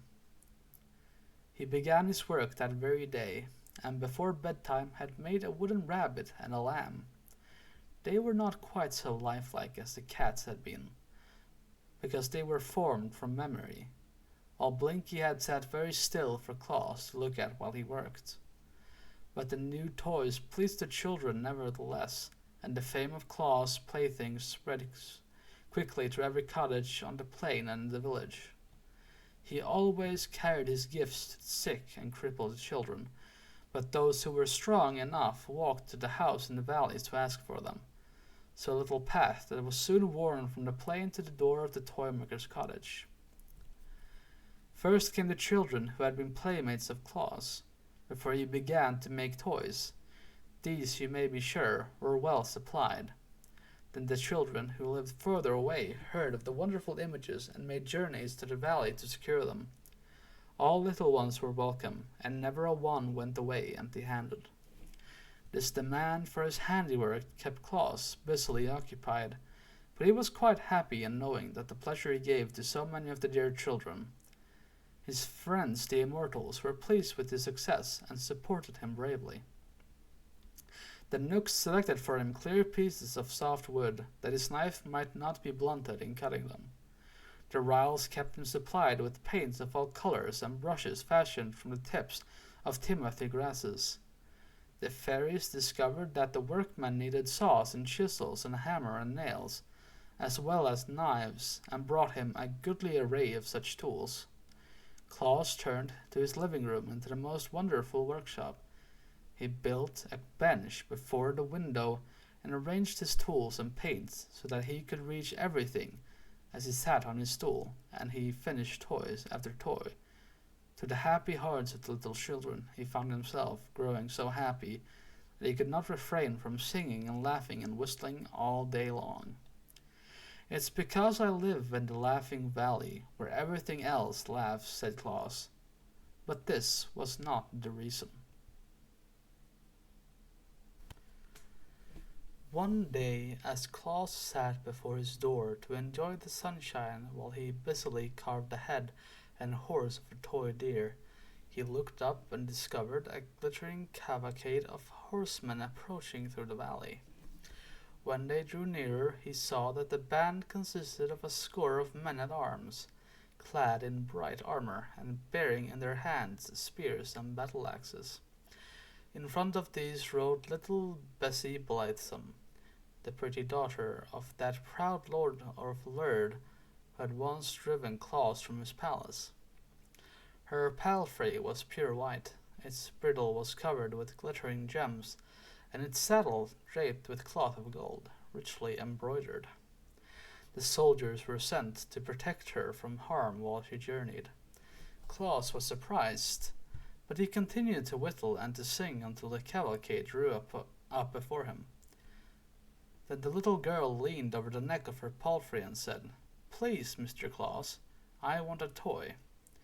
Her voice was so pleading, Claus jumped up at once and stood beside her, but he was puzzled how to answer her request. "You are a rich lord's daughter," said he, "and have all that you desire." "Except toys," added Bessie. "There are no toys in all the world but yours, and I make them for the poor children, who have nothing else to amuse them," continued Claus. "Do poor children love to play with toys more than rich ones?" asked Bessie. "I suppose not," said Claus thoughtfully. "Am I to blame because my father is a lord? Must I be denied the pretty toys I long for, Because the other children are poorer than I? She inquired earnestly. I am afraid you must, dear, for the poor have nothing else with which to amuse themselves. You have your pony to ride, your servants to wait on you, and every comfort that money can produce. But I want toys, cried Bessie, wiping away the tears that forced themselves into her eyes. If I cannot have them, I shall be very unhappy. Claus was troubled, for her grief recalled to him the thought that his desire was to make all children happy, without regard for their condition in life. Yet, while so many poor children were clamoring for his toys, he could not bear to give one of them to Bessie Blithesome, who had so much already to make her happy. Listen, my child, he said gently. All the toys I am making now are promised to others, but the next shall be yours, since your heart so longs for it. Come to me again in 2 days, and I shall be ready for you. Bessie gave a cry of delight, and leaning over her pony, she kissed Claus prettily on the forehead. Then, calling to her men-at-arms, she rode gaily away, leaving Claus to resume his work. If I am to supply the rich children as well as the poor ones, he thought, I shall not have a spare moment in the whole year. But is it right I should give to the rich? Surely I must go to Necile and talk with her about this matter. So when he had finished the toy deer, which was very like the deer he had known in the forest glades, he walked into Bercy and made his way to the bower of the beautiful nymph Necile, who had been his foster mother. She greeted him tenderly and lovingly, listening with interest to his story of the visit of Bessie Blithesome. And now tell me, said he, shall I give toys to the rich children? We of the forest know nothing of riches, she replied. It seems to me that one child is like another child, since they are all made of the same clay, that riches are like a gown, which may be put on or taken away, leaving the child unchanged. But the fairies are guardians of mankind, and know mortal children better than I. Let us call the Fairy Queen. This was done, and the Queen of the Fairies sat beside them and heard Claus relate his reasons for thinking the rich children could get along without his toys, and also what the nymph had said. Necile is right, declared the Queen, for whether it be rich or poor, a child's longings for pretty playthings are but natural. Rich Bessie's heart may suffer as much grief as poor Marie's. She can be just as lonely and discontented, and just as happy, I think. Friend Claus, it is your duty to make all the little ones glad, whether they chance to live in palaces or in cottages. Your words are wise, fair Queen, replied Claus, and my heart tells me they are just as they are wise. Therefore all children may claim my services. Then he bowed before the gracious fairy, and kissing Necile's red lips, went back into his valley. At the brook he stopped to drink, and afterward he sat in the bank and took a piece of moist clay in his hands, which he thought was a sort of toy he should make for Bessie Blithesome. He did not notice that his fingers were working the clay into shape until, glancing downward, he found he had unconsciously formed a head that bore a slight resemblance to nymph Necile. At once he became interested. Gathering more of the clay from the bank, he carried it to his house. Then, with all the aid of his knife and a bit of wood, he succeeded in working the clay into the image of a toy nymph. With skillful strokes he formed long, waving hair on the head, and covered the body with a gown of oak leaves, while the 2 feet sticking out at the bottom of the gown were clad in sandals. But the clay was soft, and Claus found he must handle it gently to avoid ruining his pretty work. Perhaps the rays of the sun will draw out the moisture and cause the clay to become hard, he thought. So he laid the image on a flat board and placed it in the glare of the sun. This done, he went to his bench and began painting the toy deer, and soon he became so interested in the work that he forgot all about the clay nymph. But the next morning, happening to notice it as it lay on the board, he found the sun had baked it to the hardness of stone, and was strong enough to be safely handled. Claus now painted the nymph with great care in the likeness of Necile. giving it deep blue eyes and white teeth, rosy lips, and ruddy brown hair. The gown he colored oak leaf green, and when the paint was dry, Claus himself was so charmed with the new toy.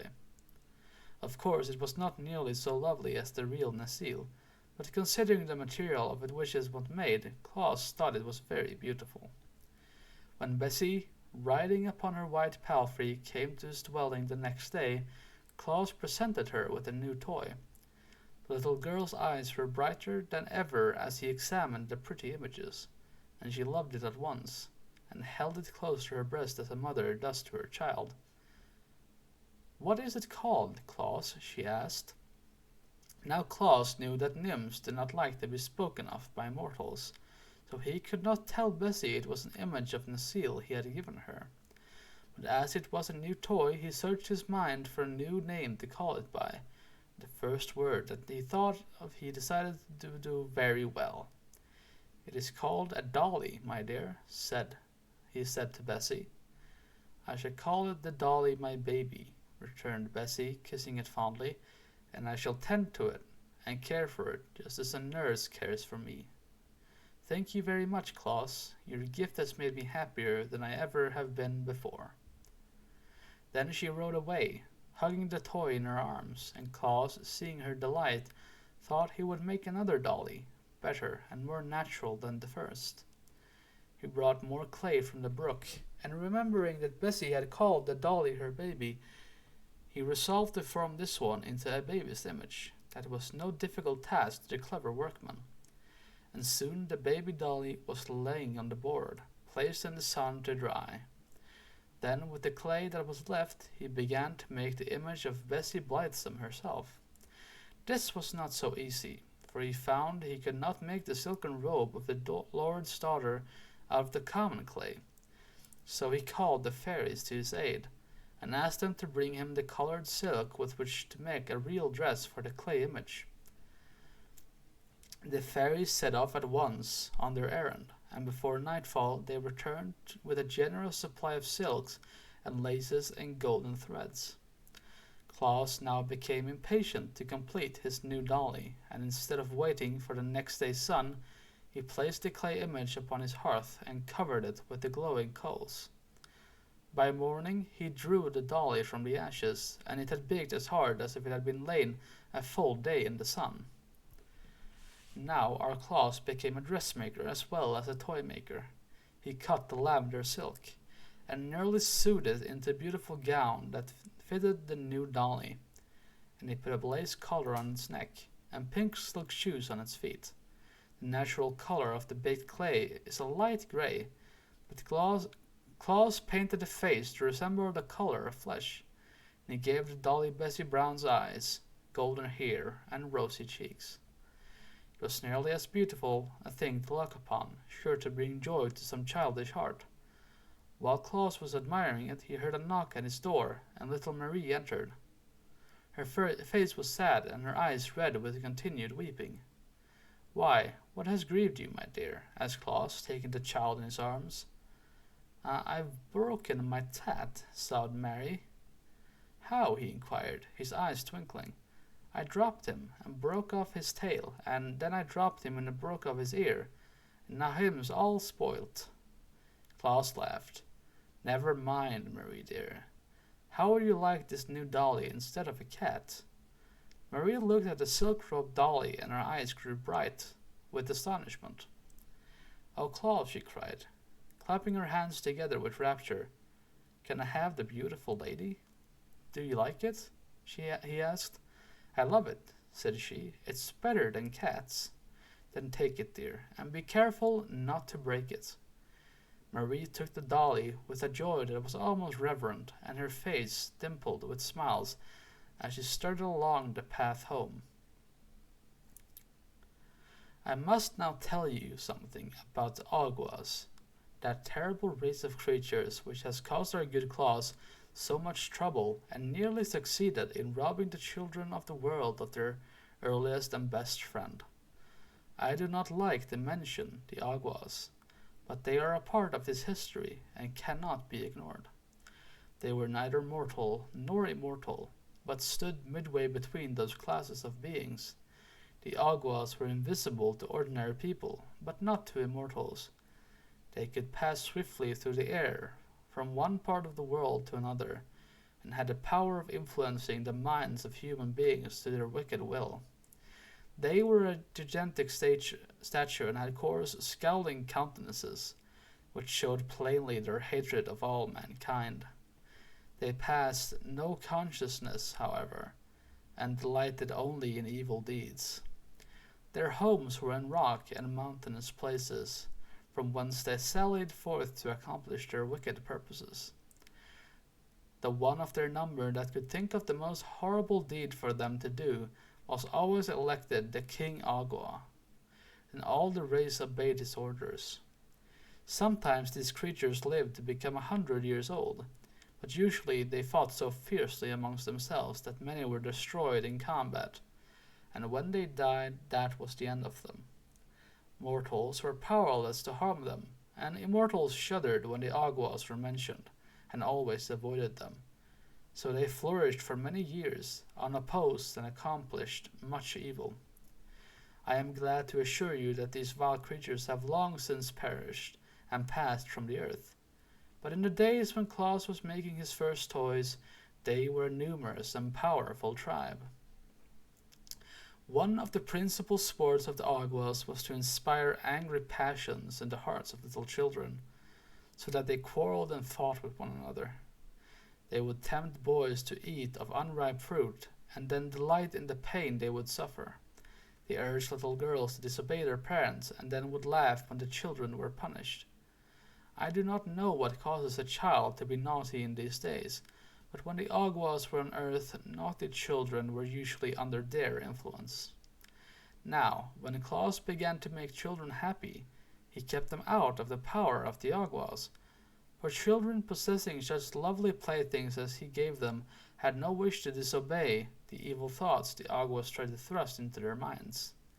Therefore, one year, when the wicked tribe was to elect a new king, they chose an Agua who proposed to destroy Claus and take him away from the children. There are, as you know, fewer naughty children in the world since Claus came to the Laughing Valley and began to make his toys, said the new king, as he squatted upon a rock and looked around at the scowling faces of his people. Why, Bessie Blithesome has not stamped her foot once this month, nor has Mary's brother slapped his sister's face or thrown the puppy into the rain barrel. Little Weekum took his bath last night without screaming or struggling, because his mother had promised he should take his toy cat to bed with him. Such a condition of affairs is awful for any Agua to think of, and the only way we can direct the naughty actions of children is to take this person Claus away from them. Good, good, cried the big Aguas in a chorus, and they clapped their hands to applaud the speech of the king. But what shall we do with him? Asked one of the creatures. I have a plan, replied the wicked king, and what his plan was you will soon discover. That night Claus went to bed feeling very happy, for he had completed no less than 4 pretty toys during the day, and they were sure, he thought, to make 4 little children happy. But while he slept, the band of invisible Aguas surrounded his bed and bound him with stout cords, then flew away with him to the middle of a dark forest in far-off Aethop, where they laid him down and left him. When morning came, Claus found himself thousands of miles from any human being, a prisoner in the wild jungle of an unknown land. From the limb of a tree above his head swayed a huge python, one of those reptiles that are able to crush a man's bones in their coils. A few yards away crouched a savage panther, its glaring red eyes fixed full on the helpless Claus.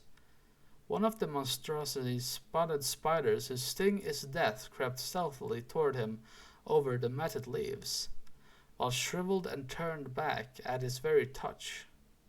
But Claus had been reared in Birby and was not afraid.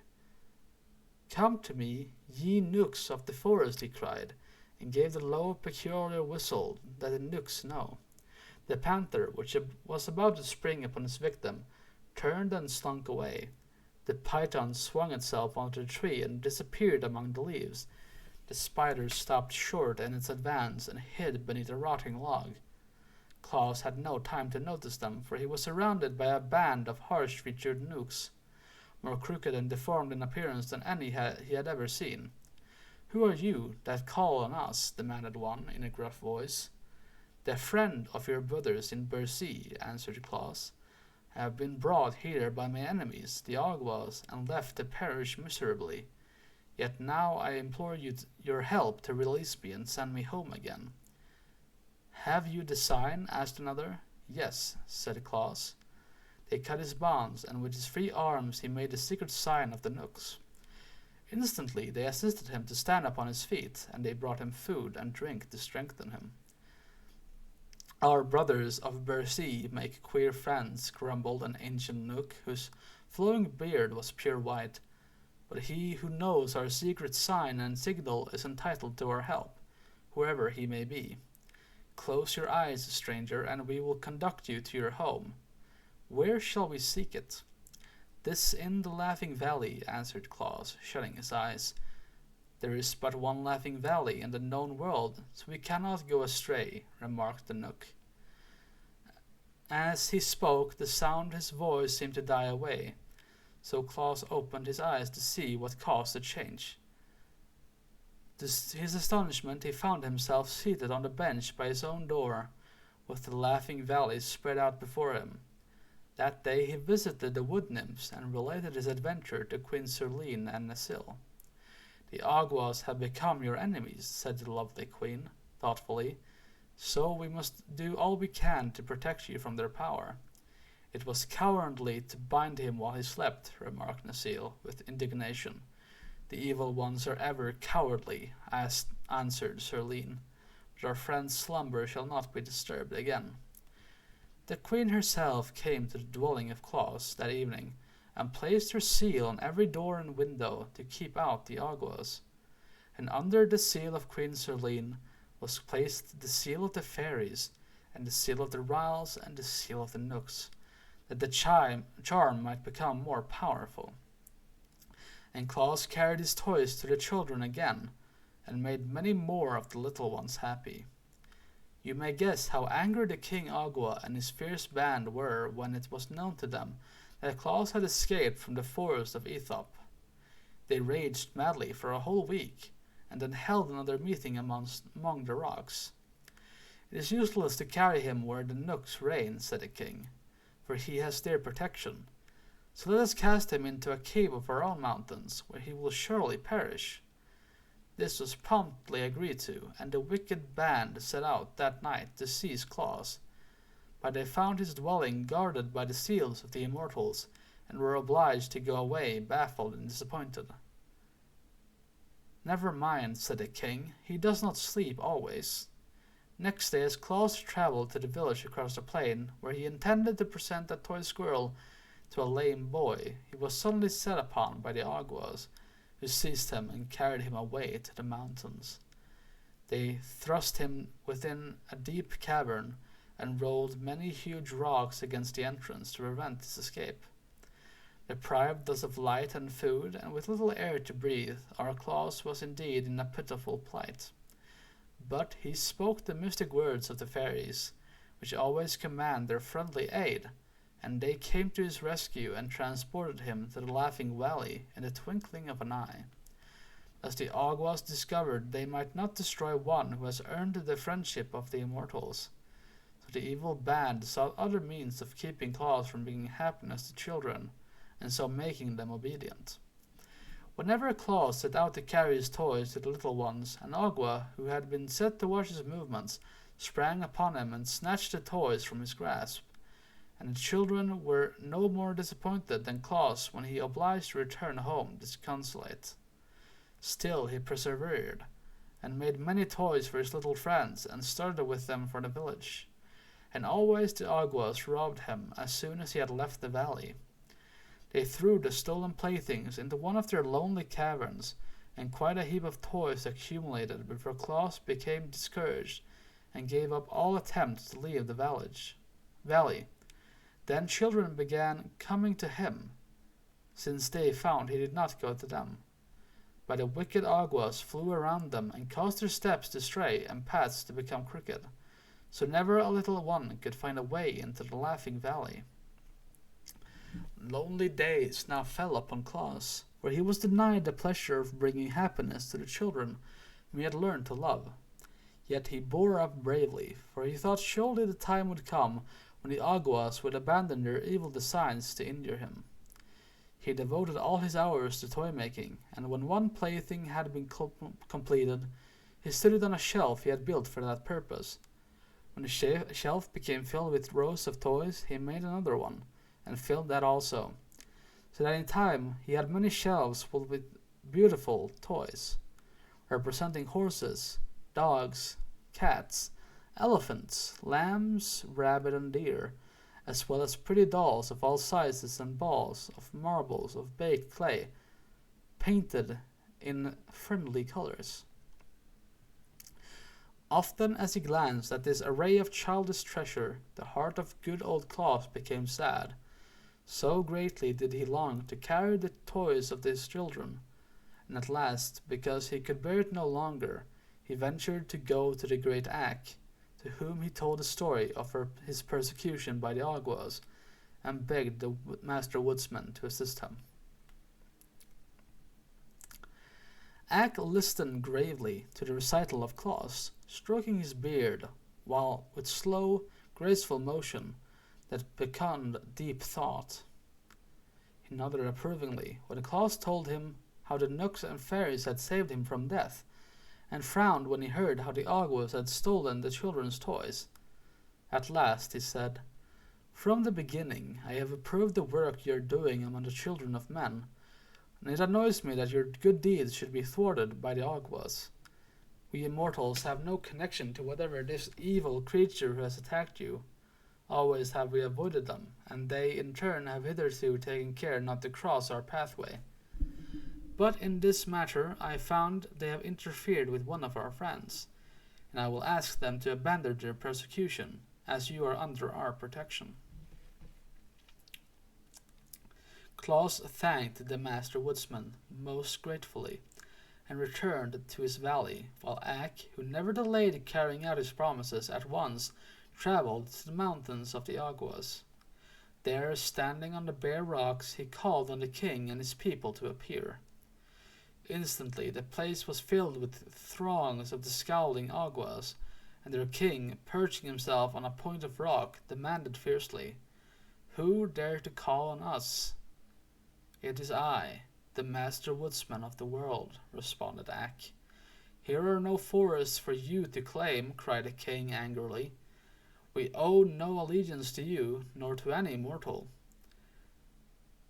"This is true," replied Ak calmly, "yet you have ventured to interfere with the actions of Claus, who dwells in the Laughing Valley and is under our protection."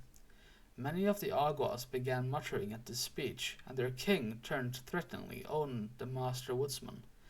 "You are to set rule to the forests, but the plains and valleys are ours," he shouted. "Keep to your own dark woods. We will do as we please with Claus." "You shall not harm our friend in any way," replied Ak. "Shall we not?" asked the king impudently. "You will see. Our powers are vastly superior to those mortals, and fully as great as those immortals."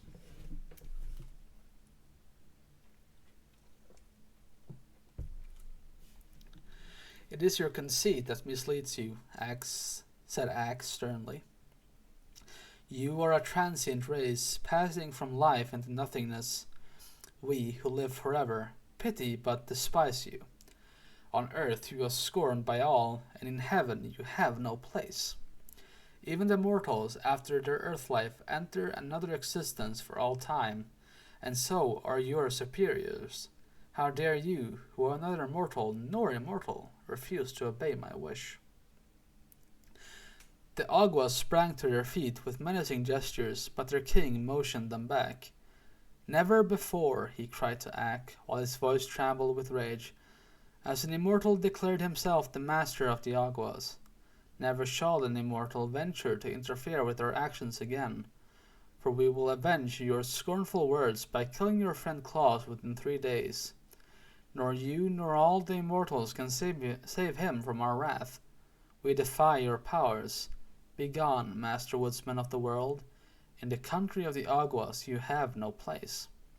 It is war, declared Ak with flashing eyes. It is war, returned the king savagely. In 3 days your friend will be dead. The master turned away and came to his forest of Birby, where he called a meeting of the immortals and told them of the defiance of the Aguas and their purpose to kill Claus within 3 days. The little folk listened to him quietly. What shall we do? Asked Ak. These creatures are of no benefit to the world, said the prince of the Nooks. We must destroy them. Their lives are devoted only to evil deeds, said the prince of the Riles. We must destroy them. They have no conscience, and endeavor to make all mortals as bad as themselves, said the queen of the fairies. We must destroy them. They have defied the great Ak, and threatened the life of our adopted son, said the beautiful queen Serline. We must destroy them. The master woodsman smiled. You speak well, said he. These Aguas know how to be a powerful race, and they will fight desperately, yet the outcome is certain, for we who live can never die, even though conquered by our enemies. While every Agua who is struck down is one foe less to oppose us. Prepare then for battle, and let us resolve to show no mercy to the wicked. Thus arose that terrible war between the immortals and the spirits of evil, which is sung of in Fairyland to this very day. The King Agua and his band determined to carry out the threat to destroy Claus. They now hated him for 2 reasons. He made children happy and was a friend to the Master Woodsman.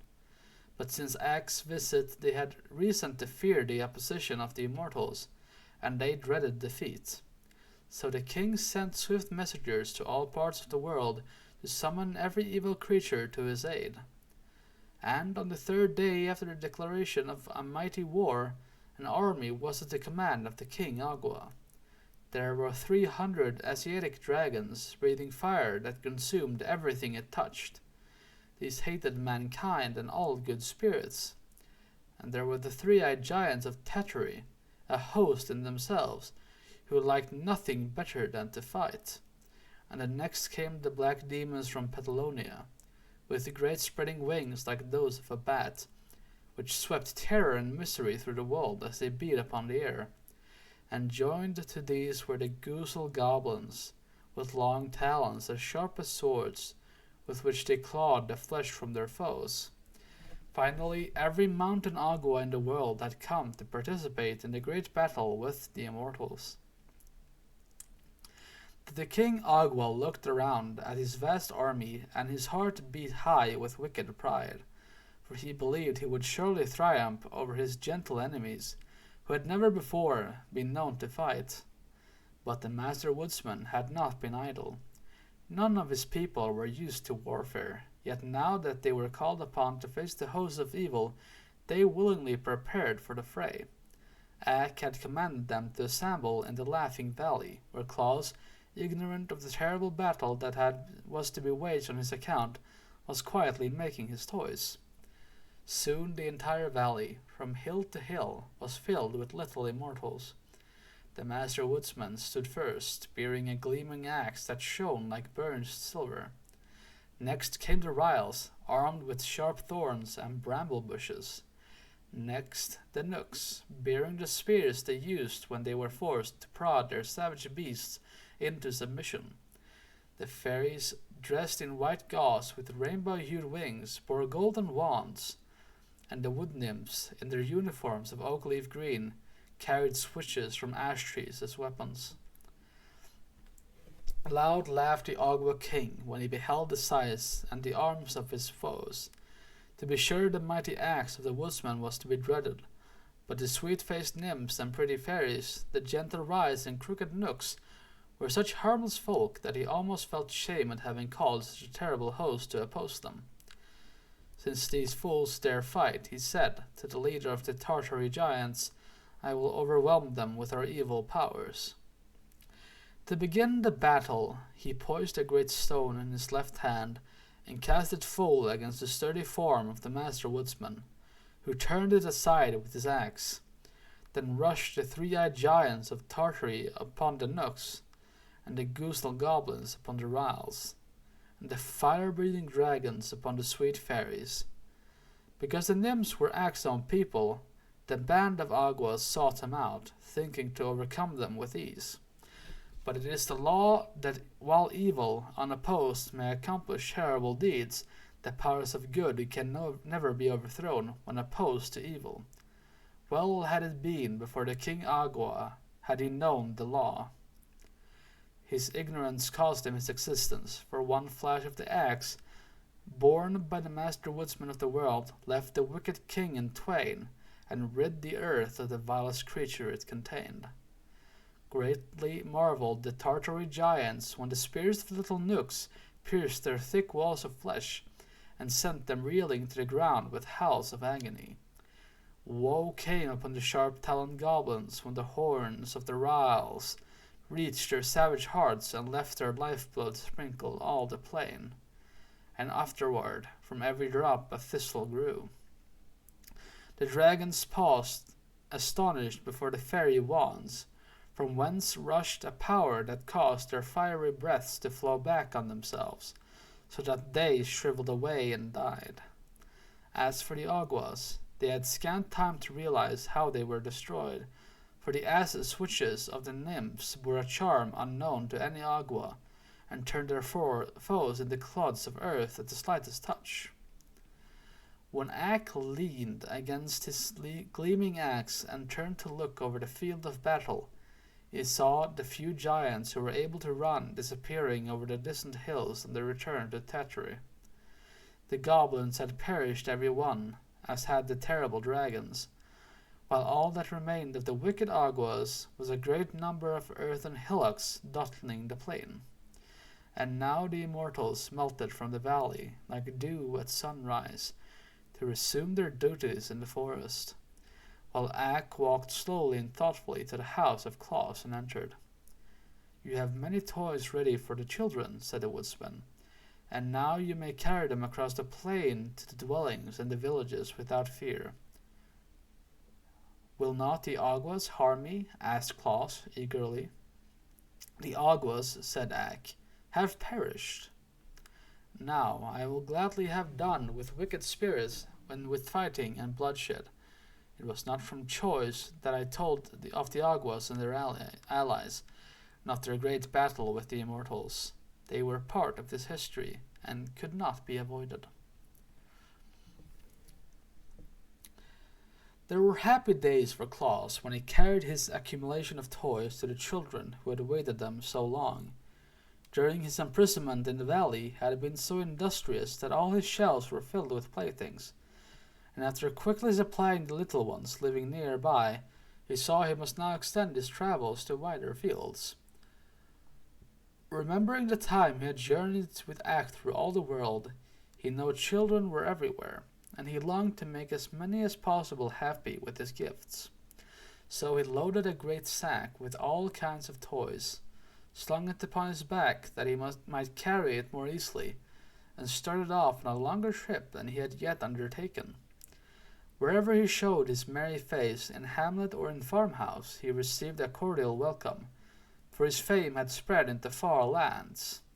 At each village the children swarmed around him, following his footsteps wherever he went, and the women thanked him gratefully for the joy he brought their little ones, and the man looked upon him curiously that he should devote his time to such a queer occupation as toy-making.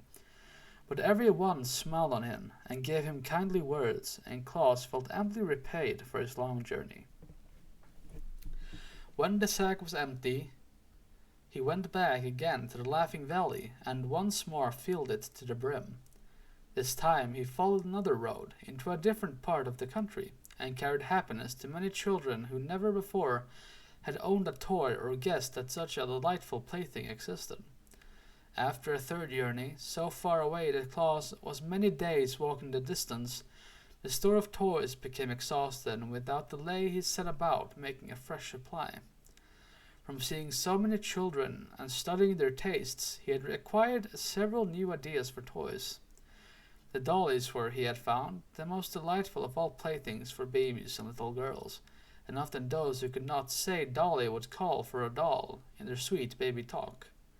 So Claus resolved to make many dolls of all sizes and to dress them in bright colored clothing.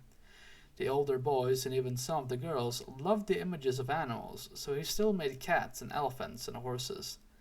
And many of the little fellows had musical natures and longed for drums and cymbals and whistles and horns. So he made a number of toy drums with tiny sticks to beat them with, and he made whistles from the willow trees, and horns from the bog reeds, and cymbals from bits of beaten metal. All this kept him busily at work, and before he realized it, the winter season came, with deeper snows than usual, and he knew he could not leave the valley with his heavy pack. Moreover, the next trip would take him further from home than ever before, and Jack Frost was mischievous enough to nip his nose and ears if he undertook the long journey, while the Frost King reigned. The Frost King was Jack's father, and never reproved him for his pranks. So Claus remained at his workbench, where he whistled and sang as merrily as ever, for he would allow no disappointment to sour his temper or make him unhappy. One bright morning he looked from his window and saw two of the deer he had known in the forest walking towards his house. Claus was surprised, not that the friendly deer should visit him, but that they walked on the surface of the snow as easily as if it were solid ground. Notwithstanding the fact that throughout the valley the snow lay many feet deep, he had walked out of his house a day or two before and had sunk to his armpits in a drift. So when the deer came near, he opened the door and called to them. "Good morning, Flossie. Tell me, how are you able to walk in the snow so easily?" "It is frozen hard," answered Flossie. "The Frost King has breathed on it," said Glossie, coming up, "and the surface is now as solid as ice." "Perhaps," remarked Claus thoughtfully, "I might now carry my pack of toys to the children." "Is it a long journey?" asked Flossie. "Yes, it will take me many days, for the pack is heavy," answered Claus. "Then the snow would melt before you could get back," said the deer. "You must wait until spring, Claus." "Had I your fleet feet," he said, "I could make the journey in a day." "But you have not," returned Glossie, looking at his own slender legs with pride. "Perhaps I could ride upon your back," Claus ventured to remark, after a pause. "Oh no, our backs are not strong enough to bear your weight," said Flossie, decidedly. "But if you had a sledge, and could harness us to it, we might draw it you easily, and your pack as well." "I'll make a sledge," exclaimed Claus. "Will you agree to draw me if I do?" "Well," replied Flossie, "we must first go and ask the Knooks, who are our guardians, for permission. But if they consent, and you can make a sledge and harness, we will gladly assist you." "Then go at once," cried Claus eagerly. "I am sure the friendly Knooks will give their consent, and by the time you are back I shall be ready to harness you to my sledge." Flossie and Glossie, being deer of much intelligence, had long wished to see the great world, and so they gladly ran over frozen snow to ask the Knooks if they might carry Claus on his journey. Meantime, the toy maker hurriedly began construction of a sledge, upon material from his woodpile. He made 2 long runners that turned upwards at the front ends, and across these nailed the short boards to make a platform. It was soon completed, but was as crude in appearance as it is possible for a sledge to be. The harness was more difficult to prepare, but Claus twisted strong cords together, and knotted them so they would fit around the necks of the deer, in the shape of a collar. From these ran other cords to fasten the deer to the front of the sledge. Before the work was completed, Glossie and Flossie were back from the forest, having been granted permission by Will Nook to make journey with Claus, provided they would go to Birby by daybreak the next morning. "That is not a very long time," said Flossie, "but we are swift and strong, and if we get started by this evening, we can travel many miles during the night." Claus decided to make the attempt. So he hurried his preparations as fast as possible. After a time, he fastened the collars around the necks of his steeds and harnessed them to his rude sledge. Then he placed a stool on the little platform and to serve as a seat, and filled a sack with his prettiest toys. "How do you intend to guide us?" asked Glossie. "We have never been out of the forest before, except to visit your house, and we shall not know the way." Claus thought about that for a moment. Then he brought more cords and fastened two of them to the spreading antlers of each deer, one on the right and one on the left. "Those will be my reins," said Claus, "and when I pull them to the right or to the left, you must go in that direction. If I do not pull the reins at all, you may go straight ahead." "Very well," answered Glossie and Flossie. Then they asked, "Are you ready?" Claus seated himself upon the stool and placed the sack of toys at his feet, then gathered up the reins. "All ready," he shouted. "Away we go!" The deer leaned forward, lifting their slender limbs, and the next moment away flew the sledge over the frozen snow. The swiftness of the motion surprised Claus, for in a few strides they were across the valley and gliding over the broad plain beyond. The day had melted into evening by the time they started, for swiftly as Claus had worked, many hours had been consumed in making his preparations. But the moon shone brightly to light their way, and Claus soon decided it was as pleasant to travel by night as by day. The deer liked it better, for although they wished to see something of the world, they were timid about meeting men, and now all the dwellers in the towns and farmhouses were sound asleep and could not see them. Away and away they sped, on and on over the hills and through the valleys and across the plains until they reached a village where Claus had never been before. He called them to stop, and they immediately obeyed. But a new difficulty now presented itself, for the people had locked their doors when they went to bed, and Claus found he could not enter the houses to leave his toys. "I am afraid, my friends, we have made our journey for nothing," said he, "for I shall be obliged to carry my playthings back home again without giving them to the children of the village." "What's the matter?" asked Flossie. "The doors are locked," answered Claus, "and I cannot get in." Glossie looked around at the houses. The snow was quite deep in that village, and just before them was a roof only a few feet above the sledge. A broad chimney, which seemed to Glossie big enough to admit Claus, was at the peak of the roof. "Why don't you climb down that chimney?" asked Glossie. Claus looked at it. "That would be easy enough if I were on top of the roof," he answered. "Then hold fast and we will take you there," said the deer, and they gave one bound to the roof and landed beside the big chimney. "Good," cried Claus, well pleased, as he slung the pack of toys over his shoulder and got into the chimney.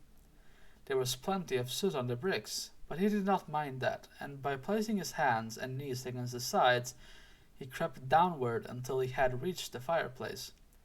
Leaping lightly over the smoldering coals, he found himself in a large sitting room, where dim light was burning. From this room two doorways led into smaller chambers. Into one a woman lay asleep with a baby beside her in the crib. Claus laughed, but he did not laugh aloud for fear of waking the baby. Then he slipped a big doll from his pack and laid it in the crib. The little one smiled as it dreamed of the pretty plaything it was to find on the morrow, and Claus crept softly from the room and entered the other doorway. Here were two boys, fast asleep with their arms around each other's neck. Claus gazed at them lovingly for a moment, and then placed upon the bed a drum, two horns, and a wooden elephant. He did not linger, now that his work in the house was done, but climbed the chimney again and seated himself on the sledge. "Can you find another chimney?" he asked the reindeer. "Easily enough," replied Glossie and Flossie. Down to the edge of the roof they raced, and then without pausing leaped through the air to the top of the next building, where a huge old-fashioned chimney stood. "Don't be so long this time," cried Flossie, "or we shall never get back to the forest by daybreak." Claus made a trip down his chimney, and also found 5 children sleeping in the house, all of whom were quickly supplied with toys.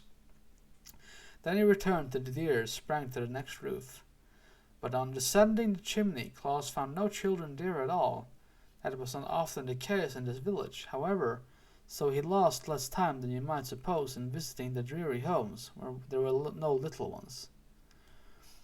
When he had climbed down the chimneys of all houses in that village, and had left a toy for every sleeping child, Claus found his great sack was not yet half emptied. "Onwards, friends," he called to the deer, "we must seek another village." So away they dashed, although it was long past midnight. In a surprisingly short time they came to a large city, the largest Claus had ever visited since he began to make toys. But nothing daunted by the throng of the houses, he set to work at once, and his beautiful steeds carried him rapidly from one roof to another, only the highest being beyond the leaps of the agile deer. At last the supply of toys was exhausted, and Claus seated himself on the sledge, with the empty sack at his feet, and returned to the head Glossie and Flossie toward home. Presently Flossie asked, "What is that grey streak in the sky?" "It is the coming of day," answered Claus, surprised to find it was so late. "Good gracious!" exclaimed Glossie. "Then we shall not be home by daybreak, and the Knooks will punish us and never let us come again."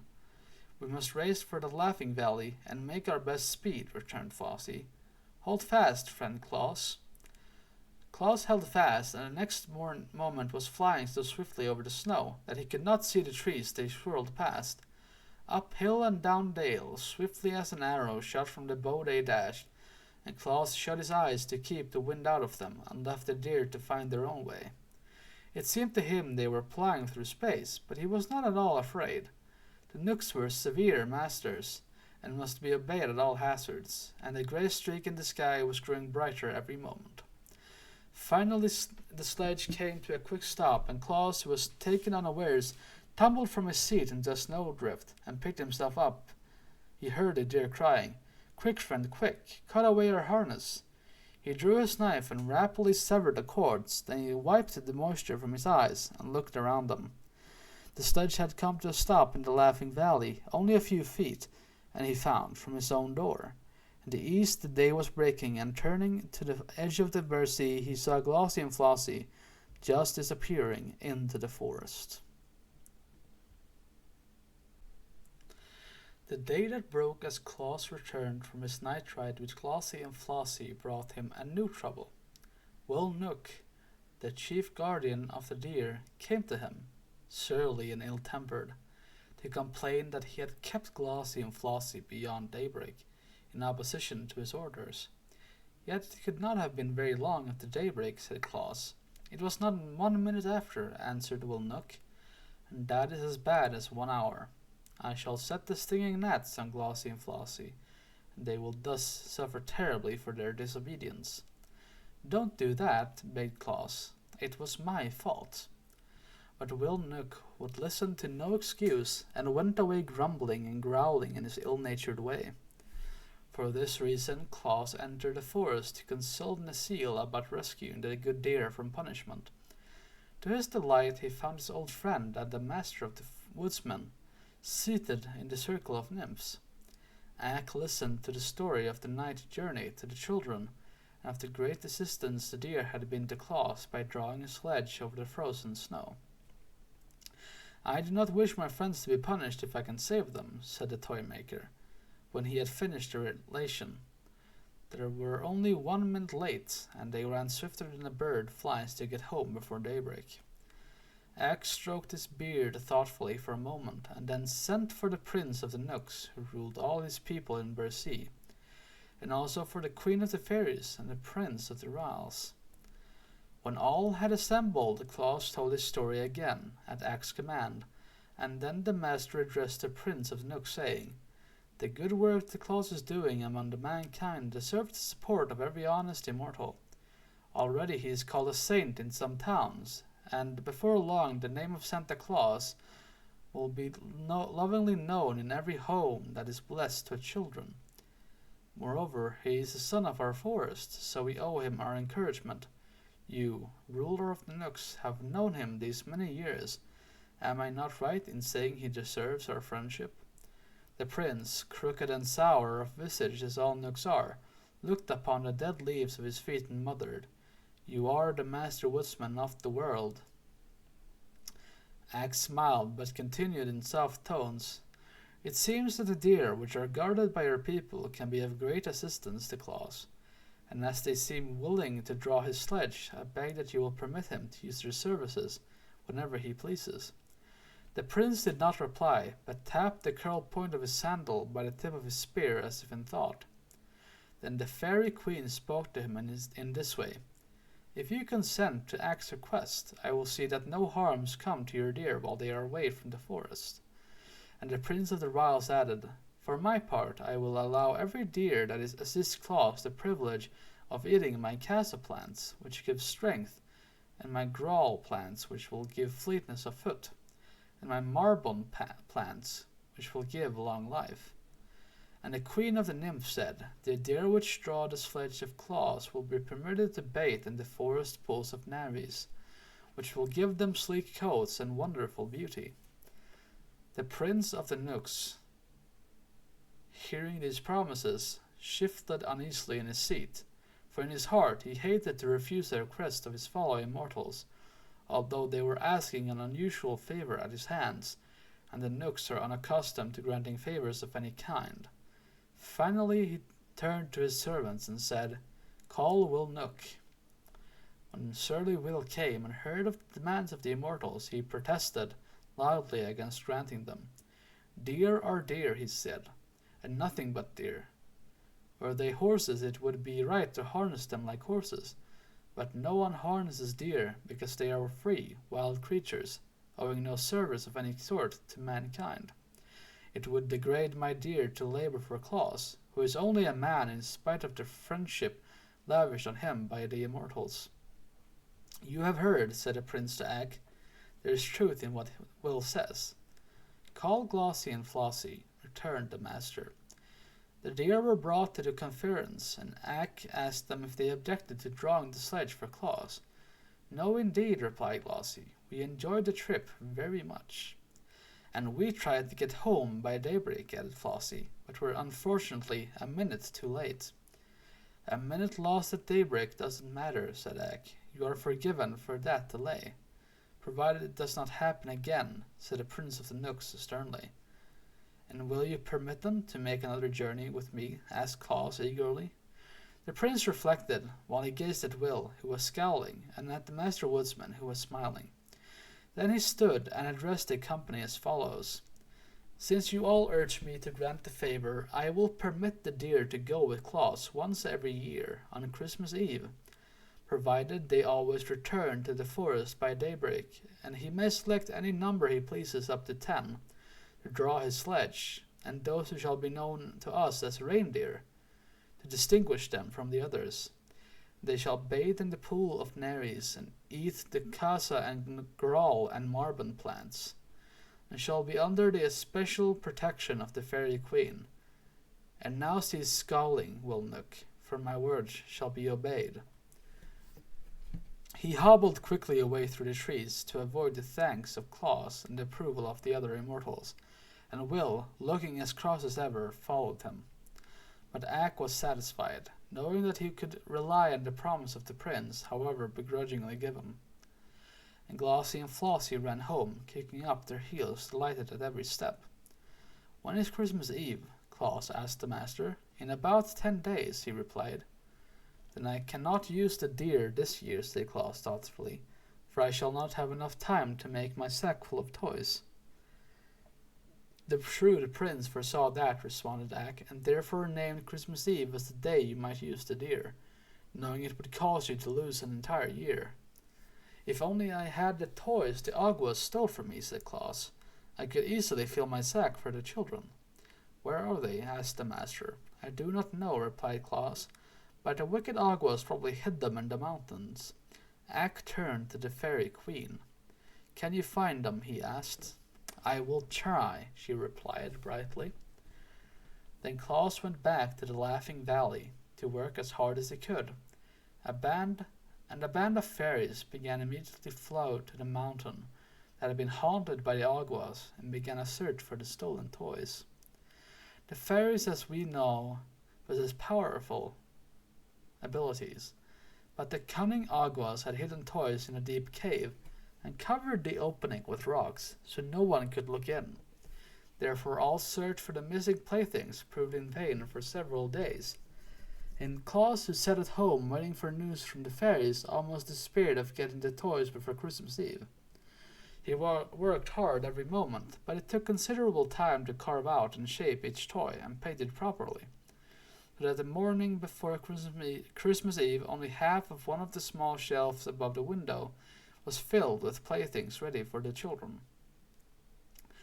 But on this morning the fairies who were searching in the mountains had a new thought. They joined hands and moved in a straight line through the rocks that formed the mountains, beginning at the topmost peak and working downward, so that no spot could be missed by their bright eyes. And at last they discovered the cave where the toys had been heaped up by the wicked Aguas. It did not take them long to burst open the mouth of the cave, and then each one seized as many toys as he could carry, and they all flew to Claus and laid the treasure before him. The good man was rejoiced to receive, just in the nick of time, such a store of playthings for which to load his sledge, and he sent word to Glossie and Flossie to be ready for the journey at nightfall. With all of his labors, he had managed to find time, since the last trip, to repair the harness and to strengthen his sledge, so that when the deer came to him at twilight, he had no difficulty in harnessing them. "We must go in another direction tonight," he told them, "where we shall find children I have never yet visited. And we must travel fast and work quickly, for my sack is full of toys and running over the brim." Just as the moon arose, they dashed out of the Laughing Valley and across the plain and over the hills to the south. The air was sharp and frosty, and the starlight touched the snowflakes and made them glitter like countless diamonds. The reindeer leaped onward with strong, steady bounds, and Claus' hearth was so light and merry that he laughed and sang while the wind whistled past his ears.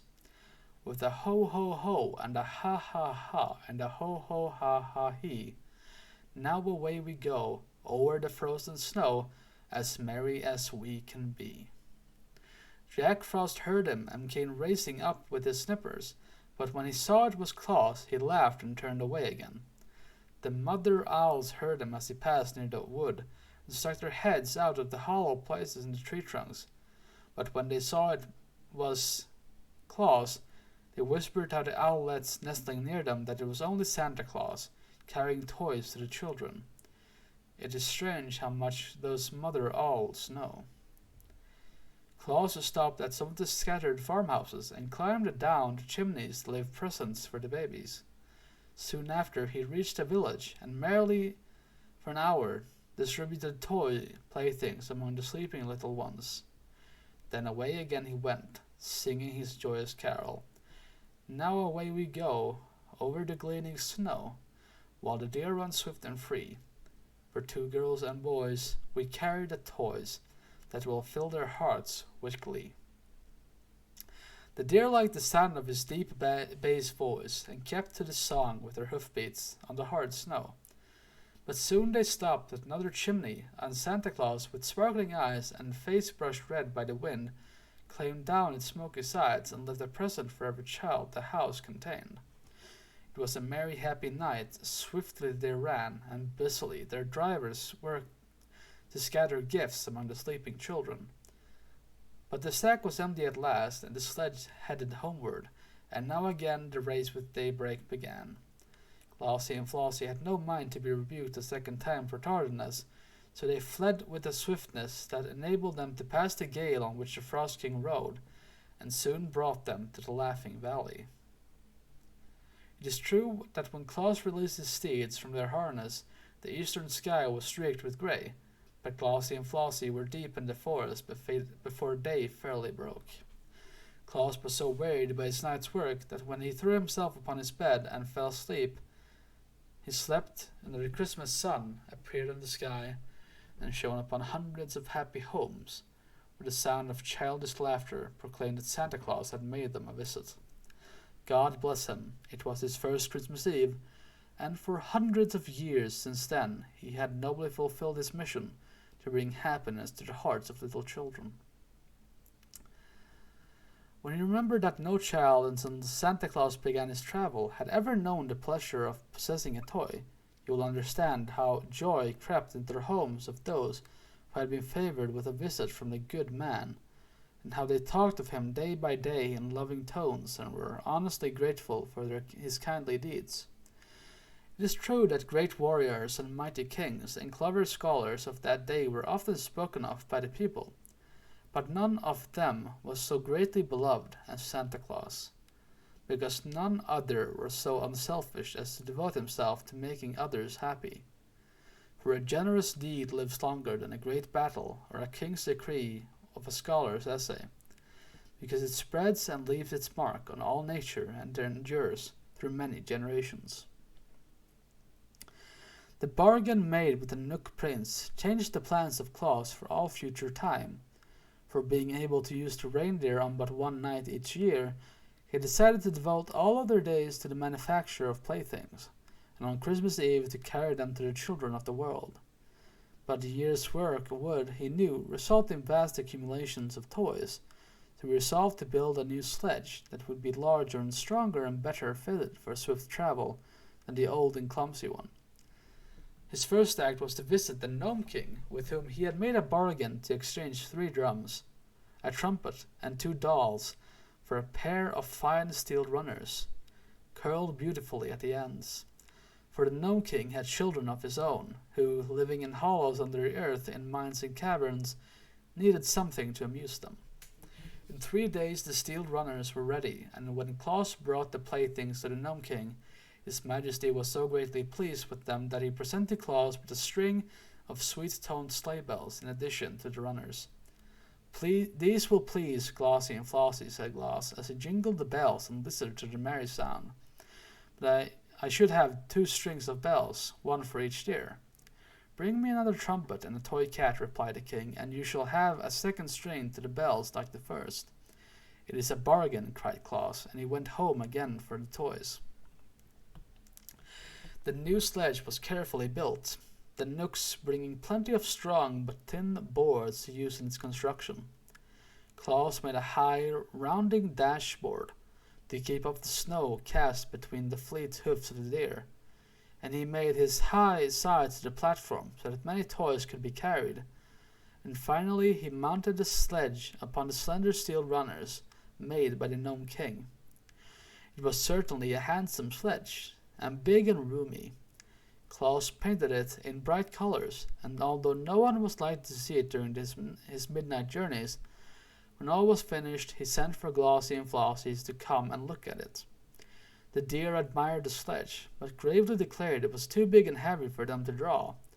We might pull it over the snow to be sure, but we will not pull it fast enough to enable us to visit the faraway cities and villages and return to the forest by daybreak.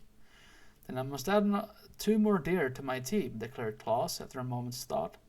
The Nook Prince allowed you as many as 10. Why not use them all? Asked Flossie. Then we could speed like lightning and leap to the highest roofs with ease. A team of 10 reindeer, cried Claus, delighted. That will be splendid. Please return to the forest at once and select 8 other deer as like yourselves as possible.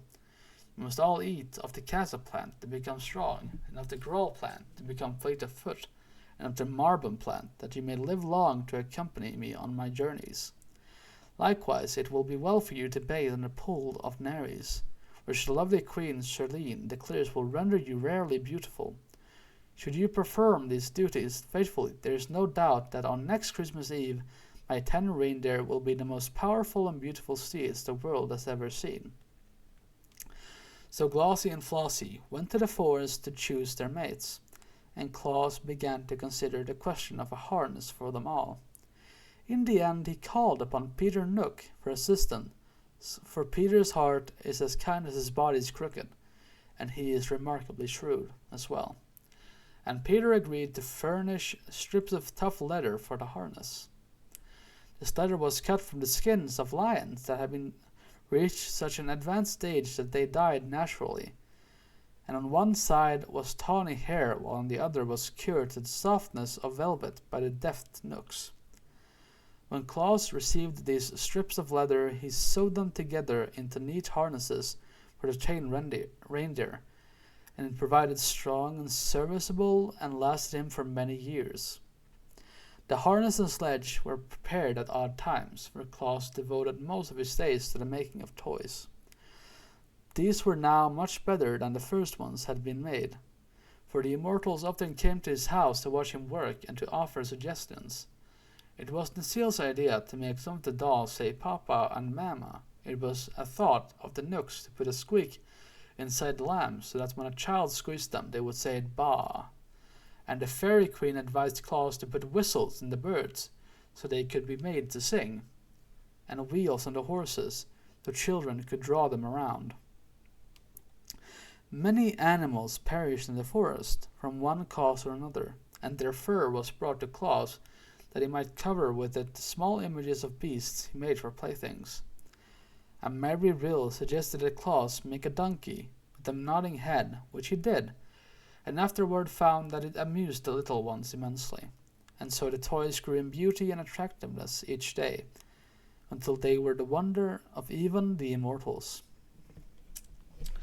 When another Christmas Eve drew near, there was a monster load of beautiful gifts for the children, ready to be loaded upon the big sledge.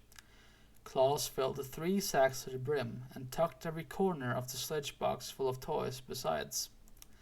Then at twilight the 10 reindeer appeared, and Flossie introduced them all to Claus. They were Racer and Pacer, Reckless and Speckless, Fearless and Peerless, and Ready and Steady, who, with Glossie and Flossie, made up the 10 who would traverse the world with these hundreds of years with their generous master. They were all exceedingly beautiful, with slender limbs, spreading antlers, velvety dark eyes, and smooth coats of fawn color spotted with white. Claus loved them all at once, and has loved them ever since, for they are loyal friends who have rendered him priceless service. The new harness fitted them nicely, and soon they were all fastened to the sledge by 2s, with Glossie and Flossie in the lead.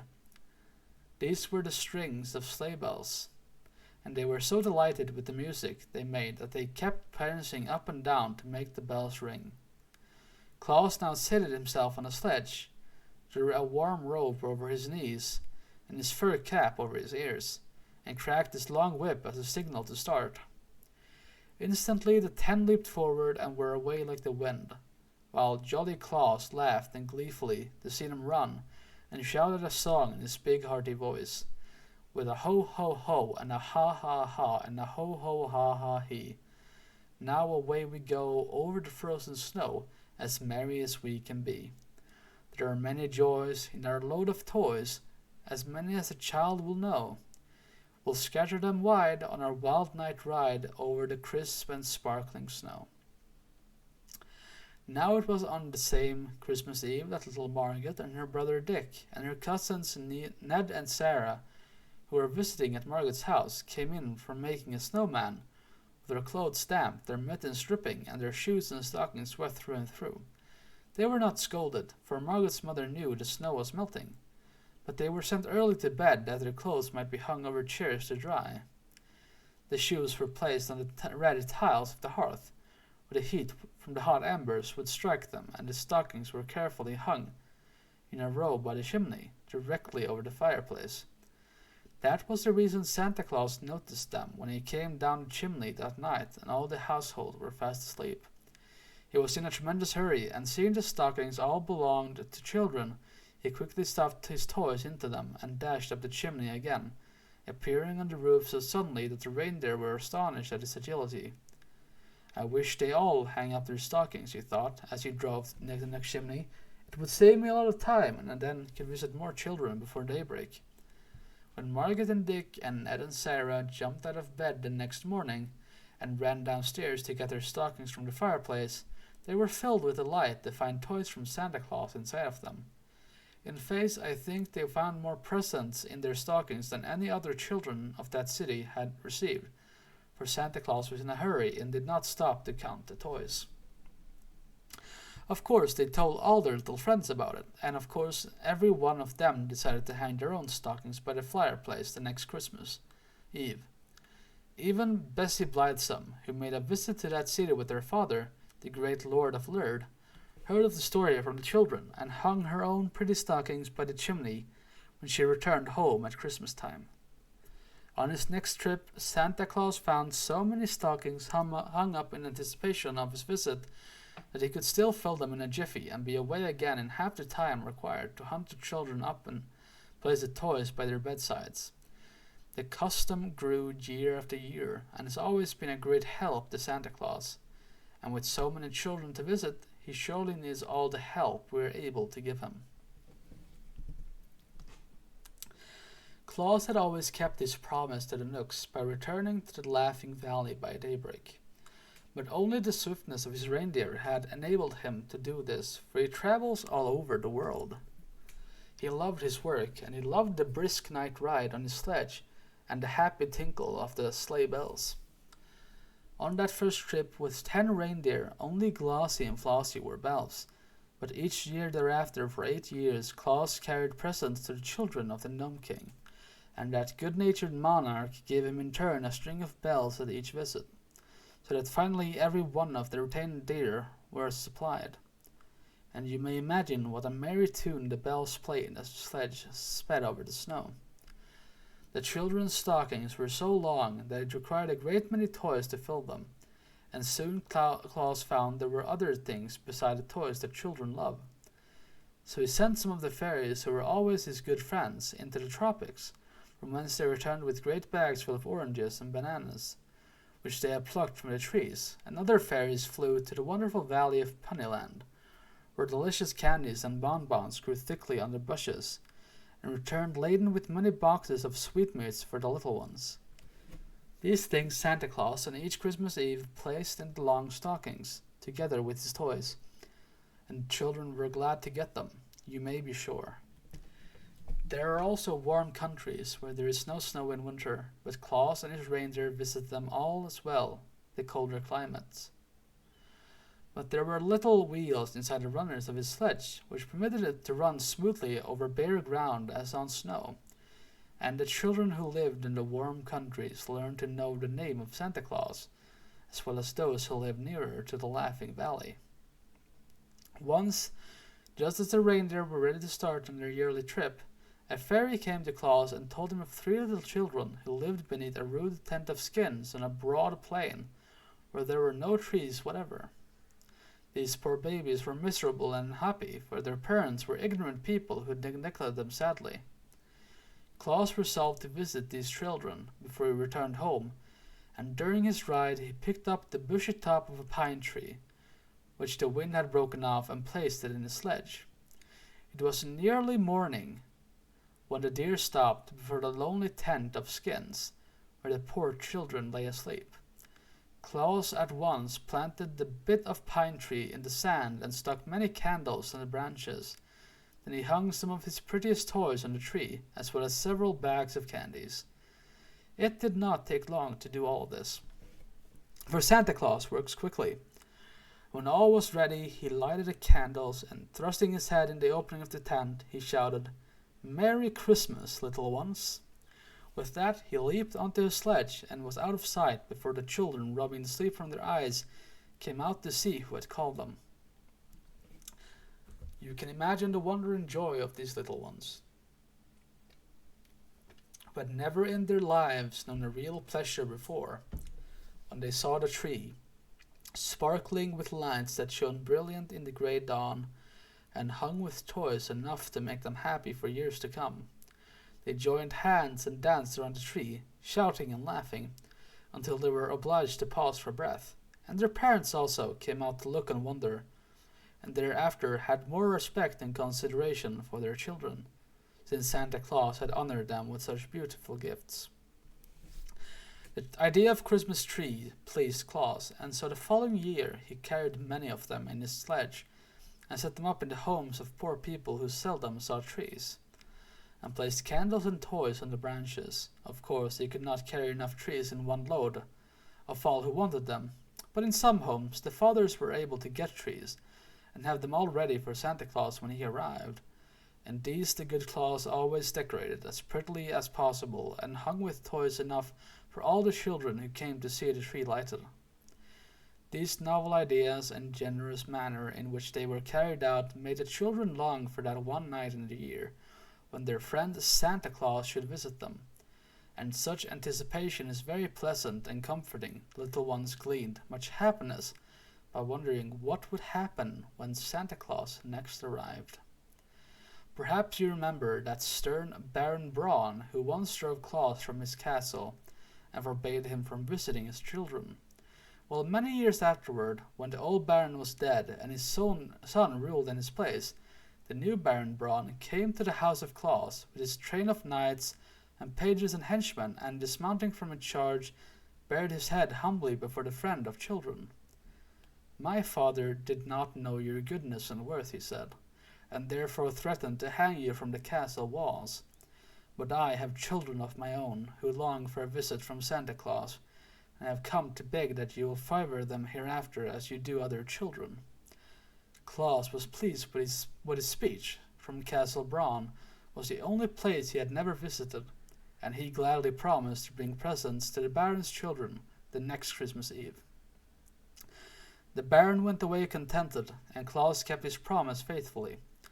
Thus did this man, through very goodness, conquer the hearts of all, and it is no wonder he was ever merry and happy, for there were no home in the wide world where he was not welcome more royally than any king. And now we come to a turning point in the career of Santa Claus, and it is my duty to relate the most remarkable that has happened since the world began or mankind was created.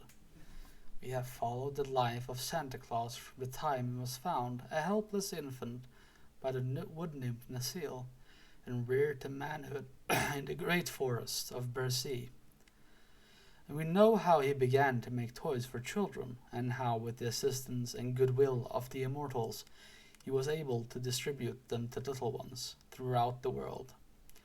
For many years he carried on this noble work, for the simplest, hard-working life he led gave him perfect health and strength, and doubtless a man can live longer in the beautiful Laughing Valley, where there are no cares and everything is peaceful and merry, than in any other part of the world.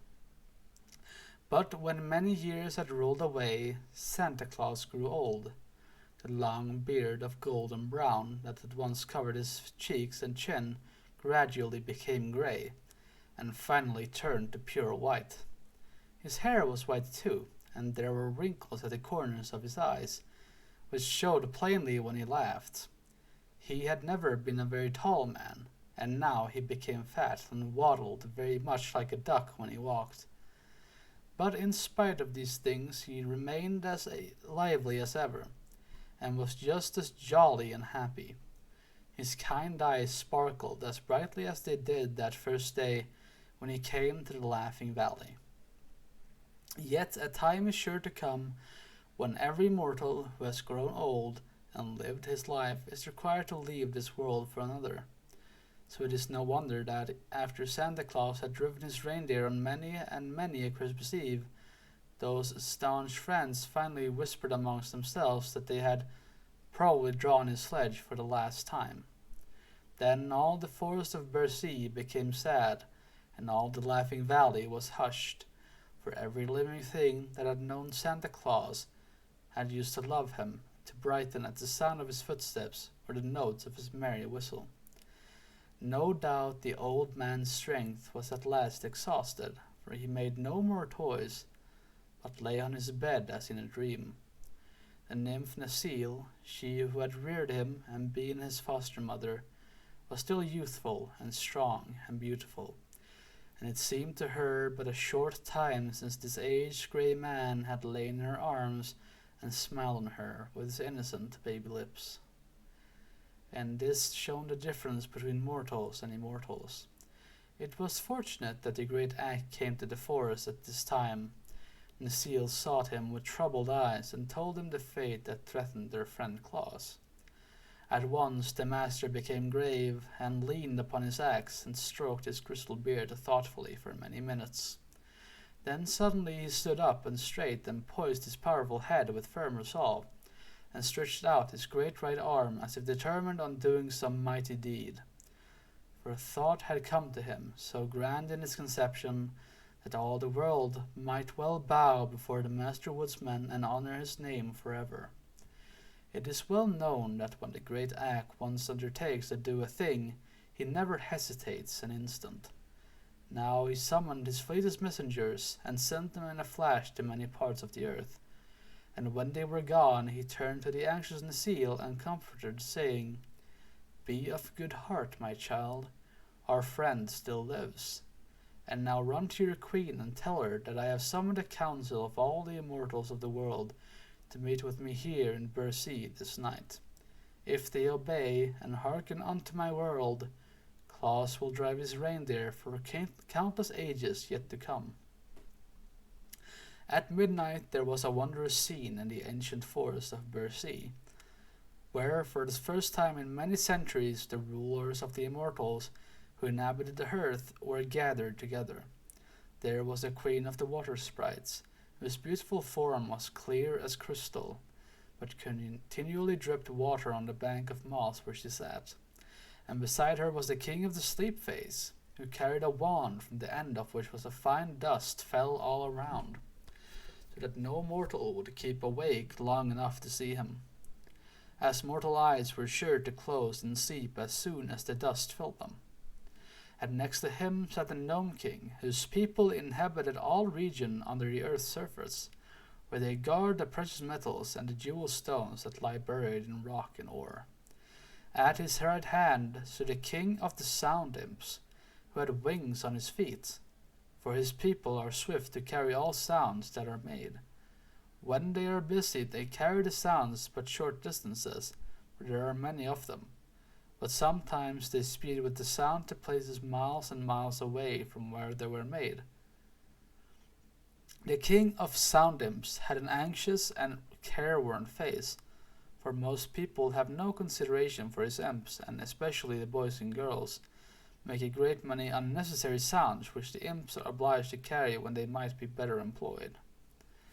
The next in the circle of immortals was the king of the wind demons, slender of frame, restless and uneasy at being confined to one place for even an hour. Once in a while he would leave his place and circle around the glade, and each time he did this, the fairy queen was obliged to untangle the flowing locks of her golden hair and tuck them back over her pink ears. But she did not complain, for it was not often that the king of the wind demons came into the heart of the forest.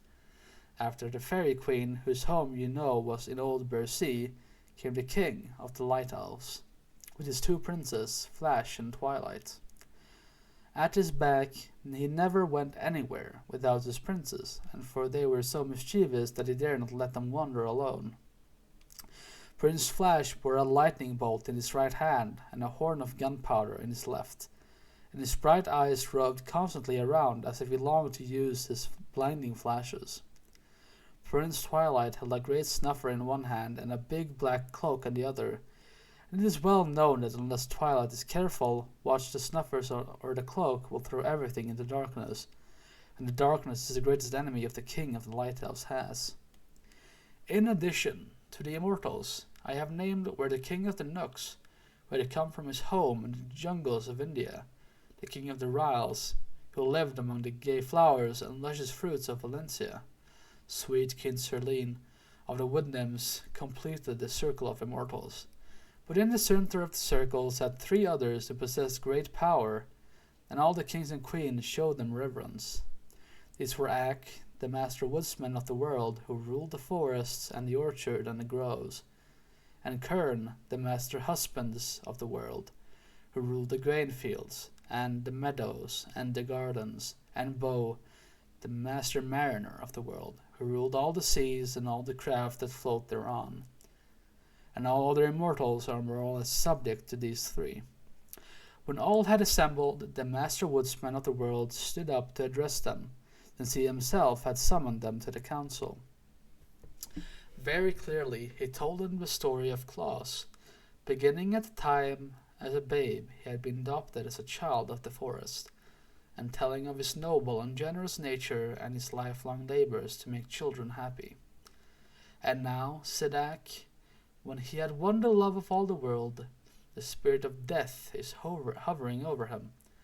Of all men who have inhabited the earth, none other so well deserves immortality. For such a life cannot be spared so long as there are children of mankind to miss him, and to grieve over his loss. We immortals are the servants of the world, and to serve the world we were permitted in the beginning to exist. But what one of us is more worthy of immortality than this man Claus, who is so sweetly ministers to the little children? He paused and glanced around the circle, to find every immortal listening to him eagerly and nodding approval. Finally, the king of the wind demons, who had been whistling softly to himself, cried out, "What is your desire, O Ak?" "To bestow upon Claus the mantle of immortality," said Ak boldly. This demand was wholly unexpected, and was proved by the immortals springing to their feet, looking into each other's face with dismay, and then upon Ak with wonder. For it was a grave matter, this parting with the mantle of immortality. The queen of the water sprites spoke in her low, clear voice, and the words sounded like raindrops splashing against the window pane. "In all the world there is but one mantle of immortality," she said. The king of the sound face added, "It has existed since the beginning, and no mortal has ever dared to claim it." And the master mariner of the world arose and stretched his limbs, saying, "Only by the vote of every immortal can it be bestowed upon a mortal." "I know all this," answered Ak quietly. "But the mantle exists, and if it was created, as you say, in the beginning, it was because the Supreme Master knew that some day it would be required. Until now, no mortal has deserved it. But who among you dares deny that the good Claus deserves it? Will you not all vote to bestow it upon him?" They were silent, but still looking upon one another questioningly. "Of what use is the mantle of immortality, unless it is worn?" demanded Ak. "What will it profit any one of us to allow it to remain in its lonely shrine for all time to come?" "Enough," cried the Gnome King abruptly. "We will vote on the matter, yes or no. For my part, I say yes." "And I," said the Fairy Queen promptly, and Ak rewarded her with a smile. "My people in Birby tell me they have learned to love him, therefore I vote to give Claus the mantle," said the King of the Ryls. "He is already a comrade of the Knooks," announced the ancient king of that band. "Let him have immortality." "Let him have it, let him have it," said the king of the wind demons. "Why not?" asked the king of the sleep face. "He never disturbs the slumbers of my people. Allow humanity. Let the good Claus be immortal." "I do not object," said the king of the sound imps. "Nor I," murmured the queen of the water sprites. "If Claus does not deserve the mantle, it is clear none other can ever claim it," remarked the king of the light elves. "So let us have it done with the thing for all time." "The wood nymphs were first to adopt him," said Queen Serene. "Of course I shall vote to make him immortal." Ak now turned to the master husband of the world, who held up his right arm and said yes. And the master mariner of the world did likewise, after which Ak, with sparkling eyes and smiling face, cried out, "I thank you, fellow immortals, for all have voted yes, and so to our dear Claus shall fall the one mantle of immortality that is in our power to bestow." "Let us fetch it at once," said the Fey King. "I am in a hurry." They bowed as assent, and instantly the forest glade was deserted. But in a place midway between earth and the sky was suspended a gleaming crypt of gold and platinum, aglow with soft lights shed from the facets of countless gems. Within a high dome hung the precious mantle of immortality, and each immortal placed a hand on the hem of the splendid robe and said as with one voice, "We bestow this mantle upon Claus, who is called the patron saint of children." At this the mantle came away from its lofty crypt, and they carried it to the house in the Laughing Valley. The spirit of death was crouching very near to the bedside of Claus, and as the immortals approached, she sprang up and motioned them back with an angry gesture.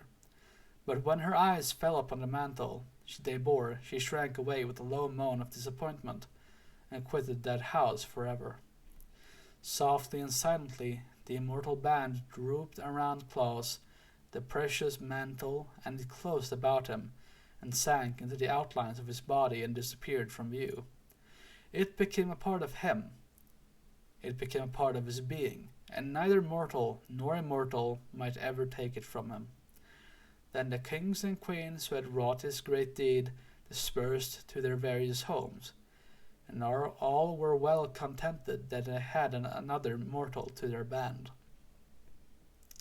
And Claus slept on, the red blood of everlasting life coursing swiftly through his veins, and on his brow was a tiny drop of water that had fallen from the ever-melting gown of the Queen of the Water Sprites, and over his lips hovered the tender kiss that had been left by the sweet nymph Necile, for she had stolen in when the others were gone to gaze with rapture upon the immortal form of her foster son. The next morning, when Santa Claus opened his eyes and gazed upon the familiar room, which he had feared he might never see again, he was astonished to find his old strength renewed, and to feel the red blood of perfect health coursing through his veins. He sprang from his bed and stood where the bright sunshine came in through his window and flooded him with its merry dancing rays. He did not then understand what had happened to restore him to the vigor of youth, but in spite of the fact that his beard remained the color of snow, and that wrinkles still lingered in the corners of his bright eyes, old Santa Claus felt as brisk and merry as a boy of 16, and was soon whistling contentedly as he busied himself fashioning new toys. Then Ak came to him and told of the mantle of immortality and how Claus had won it through his love for children. It made old Santa look grave for a moment to think he had been so favored, but it also made him glad to realize that now he had never feared being parted from his dear ones. At once he began preparations for making a remarkable assortment of pretty and amusing playthings, and in larger quantities than ever before. For now that he might always devote himself to this work, he decided that no child in the world, poor or rich, should hereafter go without a Christmas gift if he could manage to supply it. The world was new in the days when dear old Santa Claus first began toy making, and won by his loving deeds the mantle of immortality, and the task of supplying cheering words, sympathy, and pretty playthings to all the young of his race did not seem a difficult undertaking at all. But every year more and more children were born into the world, and these, when they grew up, began spreading slowly all over the face of the earth, seeking new homes, so that Santa Claus found each year that his journeys must extend further and further from the Laughing Valley, and that the packs of toys must be made larger and ever larger. So at length he took counsel from his fellow immortals how his work might keep pace with the increasing number of children, that none might be neglected. And the immortals were so greatly interested in his labors that they gladly rendered him their assistance. Ak gave him his man Kilter, the silent and swift.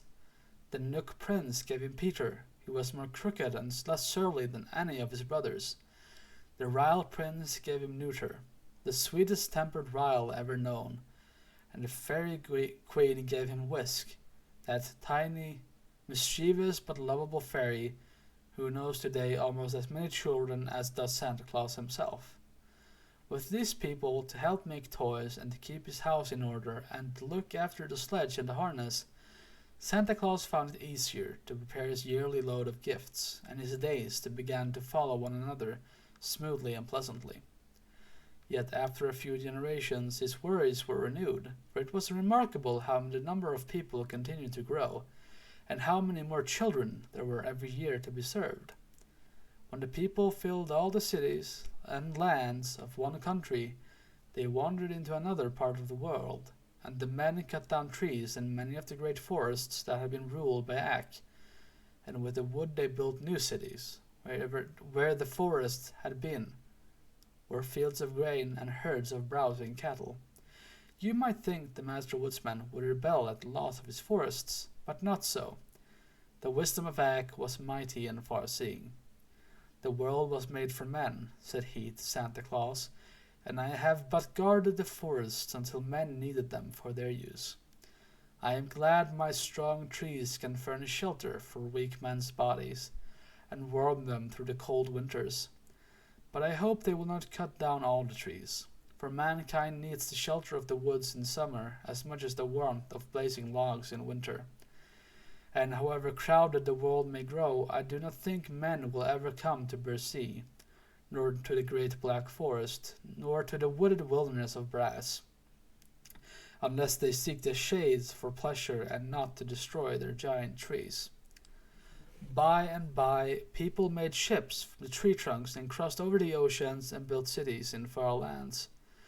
But the oceans were made little difference to the journeys of Santa Claus. His reindeer sped over the waters as swiftly as over the land, and his sledge headed for the east to west and followed in the wake of the sun, so that as the earth rolled slowly over Santa Claus, had all 24 hours to encircle it each Christmas Eve, and the speedy reindeer enjoyed their wonderful journeys more and more. So year after year, the generation after generation, and century after century, the world grew older, and the people became more numerous, and the labors of Santa Claus steadily increased. The fame of his good deeds spread to every household where children dwelt, and all the little ones loved him dearly. And the fathers and mothers honored him for the happiness he had given them when they too were young. And the aged grandsires and granddames remembered him with tender gratitude and blessed his name. However, there was one evil following the path of civilization that caused Santa Claus a vast amount of trouble before he discovered a way to overcome it.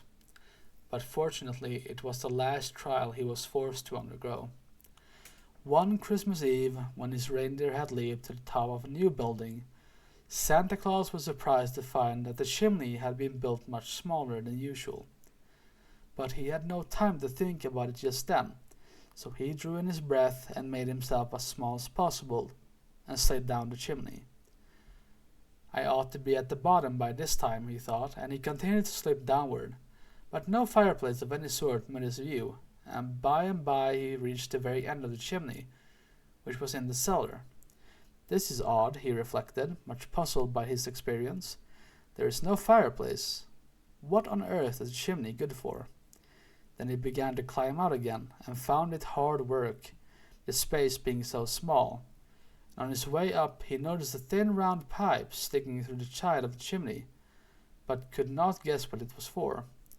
Finally he reached the roof of the reindeer, and said, "There was no need of my going down that chimney, for I could find no fireplace through which to enter the house.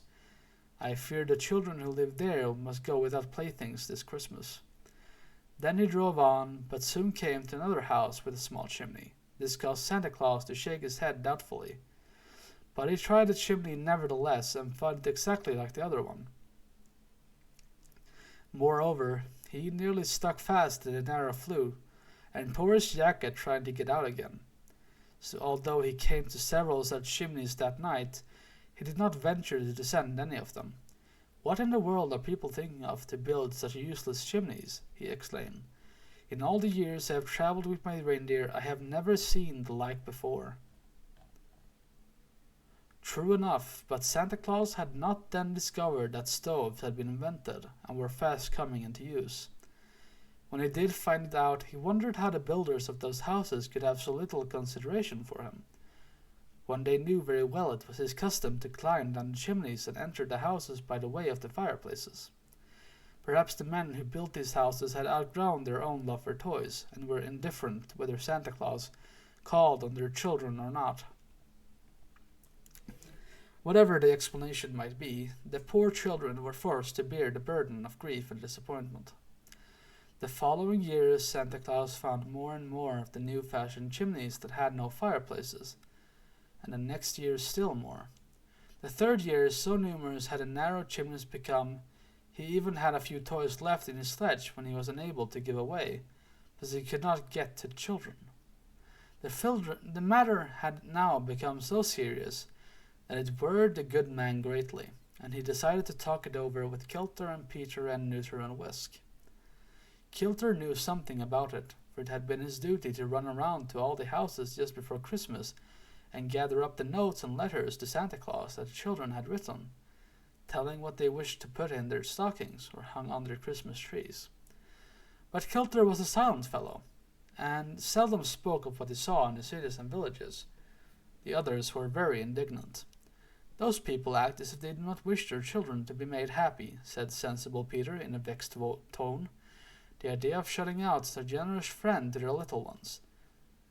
"But it is my intention to make children happy whether their parents wish it or not," returned Santa Claus.